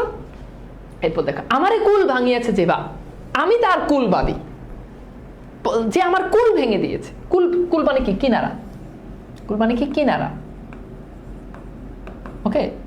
তো সাধারণত আমরা কি নদীর কিনারা থাকে, তো নদীর যদি কিনারা ভেঙে যায় তাহলে কি নদী মানুষজন কি হয়ে যায়, একেবারে নিঃস্ব হয়ে যায় না? তো বলছে যে আমার এই কুল ভাঙিয়েছে যে বা আমি তার কুল বাঁধি, যে আমার কুল ভেঙে দিছে আমি তার কুল ঘরে দিই। জেগেছে বুকেতে আঘাত হানিয়া, আঘাত হানিয়া মানে হচ্ছে আঘাত দিয়ে, অর্থাৎ যে আমার বুকে আঘাত দিয়ে গেছে, যে আমার বুকে আঘাত দিয়ে গেছে, যে আমাকে কষ্ট দিয়ে গেছে, তার লাগে আমি কাঁদি। তাহলে যে আমার বুকে কষ্ট দিয়ে গেছে, আঘাত দিয়ে গেছে, আমি তার জন্য কি করতেছি, কান্না করতেছি, আমি তার জন্য কান্না করি। যে মোর দিয়েছে বিষে ভরা বান, বান শব্দের অর্থ হচ্ছে তীর, বান শব্দের অর্থ কি তীর, অর্থাৎ যে আমাকে বিষযুক্ত তীর নিক্ষেপ করেছে, যে আমাকে বিষযুক্ত তীর নিক্ষেপ করেছে, আমি দিই তারে বুক ভরা গান, আমি তাকে বুক ভরা গান উপহার দিই। তাহলে যে কবিকে বিষে ভরা বান দেয়, মানে বিষে ভরা তীর নিক্ষেপ করে, কবি তাকে দেয় বুক ভরা গান। এই গান ভালোবাসার প্রতীক, তাই না? ভালোবাসার মানুষ একজন আরেকজনকে গান শোনায় না, কদম তলাতে বসে গাছতলে বসে গান শোনায় না? তো এইটা হচ্ছে যে আমাকে তীর দেয়, যে আমাকে কষ্ট দেয়, আমি তাকে কি করি, আমি তাকে গান দিই, ঠিক আছে? আমি তাকে বুক ভরা গান উপহার দিই। অর্থাৎ বুক ভরা গান দ্বারা বোঝানো হচ্ছে একেবারে হৃদয়ের সবচেয়ে ভালো উৎকৃষ্ট যে গানটা, আমি তাকে সেটা শোনাই। ভালোবাসার মানুষকে কেউ যদি গান শোনায় তাহলে কি হাবিজাবি গান শোনাবে না, যেটা যে গান প্রেমিক প্রেমিকাকে বললো যে আচ্ছা তুমি আমাকে একটা গান শোনা, এখন প্রেমিক ওই গানটাই গাইবে যেই গানটা সে সবচেয়ে ভালো পারে, যে গানটা সে সবচেয়ে ভালো গায়, ওইটা। ওই জন্য বলছে বুক ভরা গান। কাটা পেয়ে তারে ফুল করে, এখানে কাটা বলতে বোঝানো হচ্ছে কষ্ট, তার কাছ থেকে আমি কষ্ট পাই, কাটা পাই, আমি কাটা পেয়ে তারে ফুল করি দান সারাটি জনম ভর। সারাটি জনম মানে হচ্ছে সারাটা জীবন ভর। তাহলে কবি কি বলতেছে সারা জীবন আমি তাকে কি করি, সারাটা জীবন আমি তার কাছ থেকে কাটা পেয়েছি, কষ্ট পেয়েছি, কিন্তু আমি তাকে সারাটা জীবন ভর ফুল করি দান। ফুল করি দান, ফুল কিসের প্রতীক? প্রেমের প্রতীক, ভালোবাসার প্রতীক। অর্থাৎ তার জন্য আমার হৃদয়ে ভালোবাসা আছে, কখনো কষ্ট নাই, আমি তাকে ফুল করি, আপন করিতে কাঁদিয়ে বেড়াই যে মোরে করেছে পর। আমি তাকে ফুল দান করি, আবার এই লাইনটা রিপিট হয়েছে যে আমাকে পর করে দিয়েছে, আমি তাকে আপন করার জন্য কেঁদে বেড়াই। মোর বুকে যে বা কবর বেঁধেছে, আচ্ছা এখন দেখো বুকে কি কবর বাঁধা যায় না, এটা রূপকার্থ হিসাবে নিয়েছে, যে আমার বুকে যে কবর বেঁধেছে। কবর বলতে এখানে বোঝানো হচ্ছে তীব্র, অনেক বেশি দুঃখ, অর্থাৎ যে আমার মধ্যে আমার বুকে যে অনেক বেশি দুঃখের সঞ্চার করেছে। মানুষ বলে না যে আমার বুকে মনে হচ্ছে কবর বাজছে, অনেক বেশি কষ্ট, দুঃখ। কবর কি কষ্টের প্রতীক না, দুঃখের প্রতীক না? তো আমার বুকে যে এরকম অনেক বেশি কষ্ট দিয়েছে, যেটাকে বলছে যে কবর, আমি তার বুক ভরা, হ্যাঁ আমি তার বুক ভরি, সে আমার বুকে কষ্ট দিয়েছে আর আমি তার বুক ভরে দিই। কি দিয়ে ভরে দিই? রঙিন ফুলের সোহাগ। সোহাগ বলতে বোঝানো হচ্ছে ভালোবাসা। রঙিন ফুলের ভালোবাসা জড়ানো ফুল মালঞ্চ ধরি। মালঞ্চ শব্দের অর্থ হচ্ছে বাগান। আমি তার জন্য ফুলের বাগান ধরি। ফুল মালঞ্চ মানে কি? ফুলের বাগান। আমি তার জন্য ফুলের বাগান ধরি।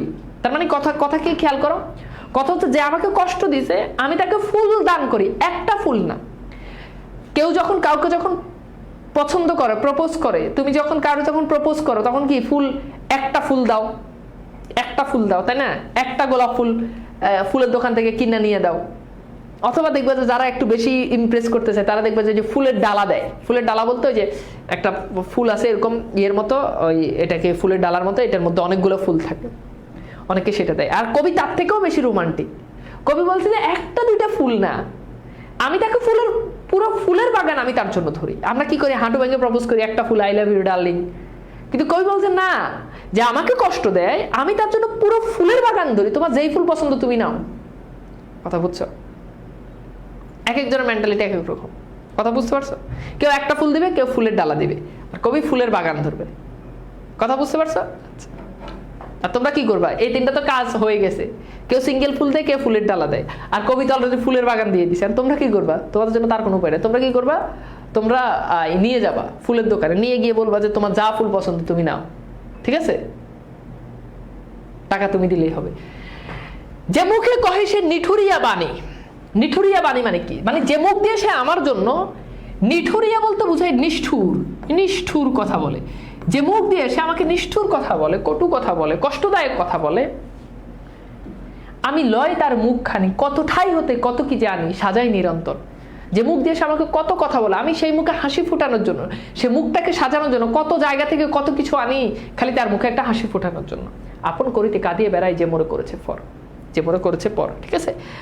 আচ্ছা, এইবার দেখো আমরা প্রতিদিন কবিতায় কবি যা যা করেন। কবি অনেকগুলো কাজ করেন। কবি ঘর বাঁধেন, কবি কেঁদে বেড়ান, কবি পথে পথে ঘুরেন, বুক ভরা গান উপহার দেন, দিগল রজনী জাগেন, কুল বাঁধেন, ফুল দান করেন, বুক ভরে দেন, রঙিন ফুলের সোহাগ জড়ানো ফুল মালঞ্চ উপহার দেন, মুখখানি নিরন্তর সাজায়। অনেক কাজ কবি করে। সো এইবার চলো আমরা একটু দেখি আমাদের যে কোশ্চেনগুলো আছে, আমরা একটু বোর্ডের কোশ্চেনগুলো সলভ করি। সো এটা আসছে আমাদের লেখক পরিচিতি থেকে। জসীমউদ্দিন কোন বিশ্ববিদ্যালয়ের ডিগ্রি? এটা হচ্ছে রবীন্দ্রভারতী। সো দেখো এটা হচ্ছে, আমরা একটু দেখি ঢাকা বোর্ড 2024 আসছে। গাহি সাম্যের গান। সাম্যের গান বলতে বোঝানো হচ্ছে সমতার গান, যেখানে কোনো বৈষম্য নাই, মানুষের চেয়ে বড় কিছু নাই, মানুষে মহিয়ান। তো মানুষ হচ্ছে সবচেয়ে বড় বিষয়, মানুষের থেকে আসলে বড় কিছু নাই।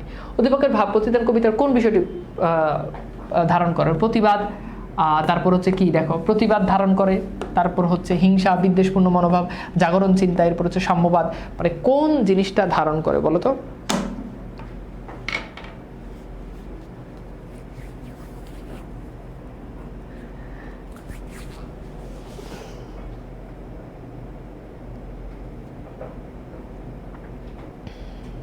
ওকে, তো এটা হচ্ছে কি বলতো? উত্তর হচ্ছে এই যে সাম্যবাদ।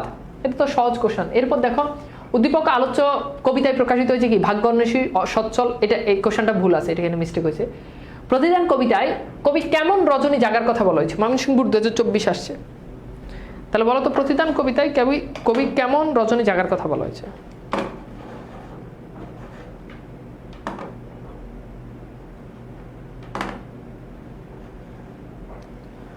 প্রতিদান কবিতায় কবি কেমন রজনী জাগার কথা বলা হয়েছে? উত্তর হচ্ছে দীঘল রজনী। দীঘল মানে কি? দীঘল মানে হচ্ছে দীর্ঘ রজনী, দীর্ঘ রাত। ওকে, আচ্ছা এরপর দেখো আমরা পরের কোশ্চেনটা দেখি। রজনী কেমন ছিল? দেখো এটা ঢাকা বোর্ড 2023 আসছে। তাহলে দীঘল রজনী, আগের কোশ্চেনটাই সেম কোশ্চেন। প্রতিদান কবিতায় কবি কার জন্য দীঘল রজনী জেগে থাকেন? কবিকে যে পর করেছে, কবিকে যে ঘুম হরণ করেছে, কবি যে ঘর ভেঙেছে, কবির বুকে যে আঘাত দিয়েছে। দেখো কোশ্চেনটা খুবই মানে দ্বিধান্বিত মনে হতে পারে, দ্বিধান্বিত মনে হতে পারে। এখন বলো তো কি হবে উত্তর? উত্তর কি হবে? উত্তর হচ্ছে যে কবি ঘুম হরণ করেছে। দেখো এই যে রাতে ঘুমের সাথে সম্পর্কিত হচ্ছে কি? রাত জাগা। তাহলে দেখো একটার সাথে কিন্তু আরেকটা কানেক্টেড। ওকে, আচ্ছা, এরপর দেখো, আপন করিতে কাঁদিয়ে বেড়ায় যে মোরে করেছে পর। পাঙ্গুক্তিটি দ্বারা কি বোঝানো হয়েছে? ক্ষমাশীলতা, মানবপ্রীতি, আন্তরিকতা, আত্মতুষ্ট। অর্থাৎ যে কবিকে পর করেছে, কবি তাকে কেঁদে বেড়ায় তার জন্য। তার মানে এটা হচ্ছে কি? মানবপ্রীতি, অর্থাৎ মানুষের প্রতি যে ভালোবাসা। হ্যাঁ, এখন পর করে দিছে, কবি তাকে ক্ষমা করে দিছে, ব্যাপারটা এরকম না। সেখানে আসলে ক্ষমাশীলতার বিষয়টা ওরকম বুঝায় না। কাটা পেয়ে তারে ফুল করি দেন, চরটি দ্বারা কি বুঝেছে? কৃতজ্ঞতা, পরার্থপরতা, কৃতজ্ঞতা, অপচিকিৎসা। এটা বুঝতে হবে। কৃতজ্ঞতা মানে তো বুঝো, মানে উপকার করলে সেটা স্বীকার করা, আর কৃতজ্ঞতা মানে হচ্ছে উপকার করলে সেটা স্বীকার না করা। আচ্ছা, ঠিক আছে। আর পরার্থপরতা মানে হচ্ছে পরের জন্য নিজেকে উৎসর্গ করে দেওয়া। তাহলে দেখো, কাটা পেয়ে তারে ফুল করি, মানে সে আমাকে কাটা দিয়েছে কিন্তু আমি তাকে ফুল দান করি, সেটা হচ্ছে পরার্থপরতা, অর্থাৎ অন্যের জন্য নিজেকে বিলিয়ে দেওয়া। প্রতিদান কবিতায় কবি বিষে ভরা বানের পরিবর্তে কি দেন? অর্থাৎ কবিকে যদি কেউ বিষে ভরা বান দেয়, দেখো এখানে মিলাইতে ছন্দ মিলাবা। এই যে দেখো বিষে ভরা বান, এখন দেখো ফুল মালন্য বুক ভরা গান, দেখো এখন মিলেই কিন্তু এটার সাথে যে বিষে ভরা বান বুক ভরা গান, বিষে ভরা বান বুক ভরা গান। তাহলে এটার উত্তর হচ্ছে খ। চট্টগ্রাম বোর্ড 2022 প্রতিদান কবিতায় কে কে পথের বিভাগী হয়েছে? তাহলে পথের বিভাগী হয়েছেন কে বলো তো? কবি স্বয়ং নিজেই পথের বিভাগী হয়েছেন। ময়মনসিংহ বোর্ড 2022 প্রতিদান কবিতায় কবি কাটাপে কি দান করেন? তাহলে কবি কাটাপে ফুল দান করেন, তাই না? ওকে, আচ্ছা। এরপর দেখো ময়মনসিংহ বোর্ড 2023 প্রতিদান কবিতায় মূল উপজীব্য বিষয় কি? ক্ষমাশীলতা, উদারতা, পরার্থপরতা। উত্তর তিনটাই হয়, পরার্থপরতা। সো উত্তর কিন্তু তিনটাই হয়। ওকে, প্রতিদান কবিতাটা কোন কাব্যগ্রন্থ থেকে নেওয়া হয়েছে? এটা হচ্ছে বালুচর কাব্যগ্রন্থ থেকে নেওয়া হয়েছে। এই যে কোনটার উৎস কি এটা মনে রাখবা, কোন কবিতার উৎস কি, কোন কবিতা কোন কাব্যগ্রন্থ থেকে নেওয়া হয়েছে, এটা খুব ইম্পর্টেন্ট। কুমিল্লা বোর্ড 2023 প্রতিদান কবিতায় কবির কোন চেতনা প্রকাশ পেয়েছে? উদারতা, ক্ষমাশীলতা, তারপর হচ্ছে এটার উত্তর হবে ক্ষমাশীলতা। হ্যাঁ, এটার উত্তর হবে ক্ষমাশীলতা। ওকে, আচ্ছা, ঠিক আছে। এরপর দেখো, সুন্দর ও নিরাপদ পৃথিবীর জন্য কেমন মানুষ দরকার? বিত্তবান না, বিত্তবান মানুষ লাগবে না। ভালোবাসাপূর্ণ, জ্ঞানী, দক্ষ। সত্য হচ্ছে ভালোবাসাপূর্ণ মানুষ লাগবে।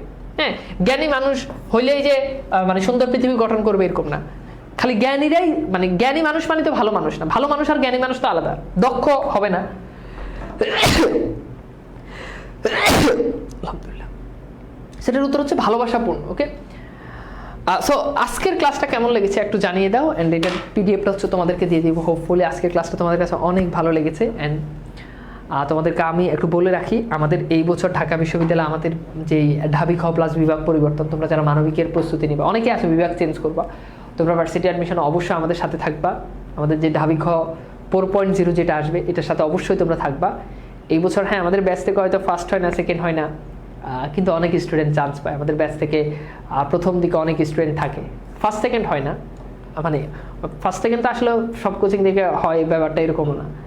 তো দেখা যাচ্ছে যাদের হয় না ওরাও কি করে টাকা টুকা দিয়ে, তা আমরা কখনোই কাজ করি না, আমাদের যা হয় ওইটাই। তো আমাদের ব্যাচ থেকে আলহামদুলিল্লাহ অনেক স্টুডেন্ট চান্স পায় আমাদের ঢাবি খ থেকে, এবং আমরা অনেক ভালো সার্ভিস এনশিওর করি। তোমাদের অ্যাডমিশনেও তোমরা অবশ্যই আমাদের ঢাবি খ প্লাস বিভাগ পরিবর্তন যে কোর্সটা আছে, তোমাদের এসএসসি পরীক্ষার পরে তোমরা অবশ্যই আমাদের সাথে থাকতে পারো ইনশাল্লাহ। ভালো রেজাল্ট হবে। গত 2-3 দিন ধরে অনেক স্টুডেন্ট আমাদের ব্যাচ থেকে চান্স পেয়েছে, এবং এটা হচ্ছে শুধু ঢাবির কথা যদি বলি, আদার্স ইউনিভার্সিটিতে তো অসংখ্য স্টুডেন্ট চান্স পায়, এটা আসলে হিসাব নাই। তো যাই হোক, সবাই ভালো থাকবা। আজকের মতো বিদায় নিচ্ছি, অনেক অনেক শুভকামনা তোমাদের জন্য। আজকের মতো বিদায় নিচ্ছি, তাহলে আল্লাহ হাফেজ।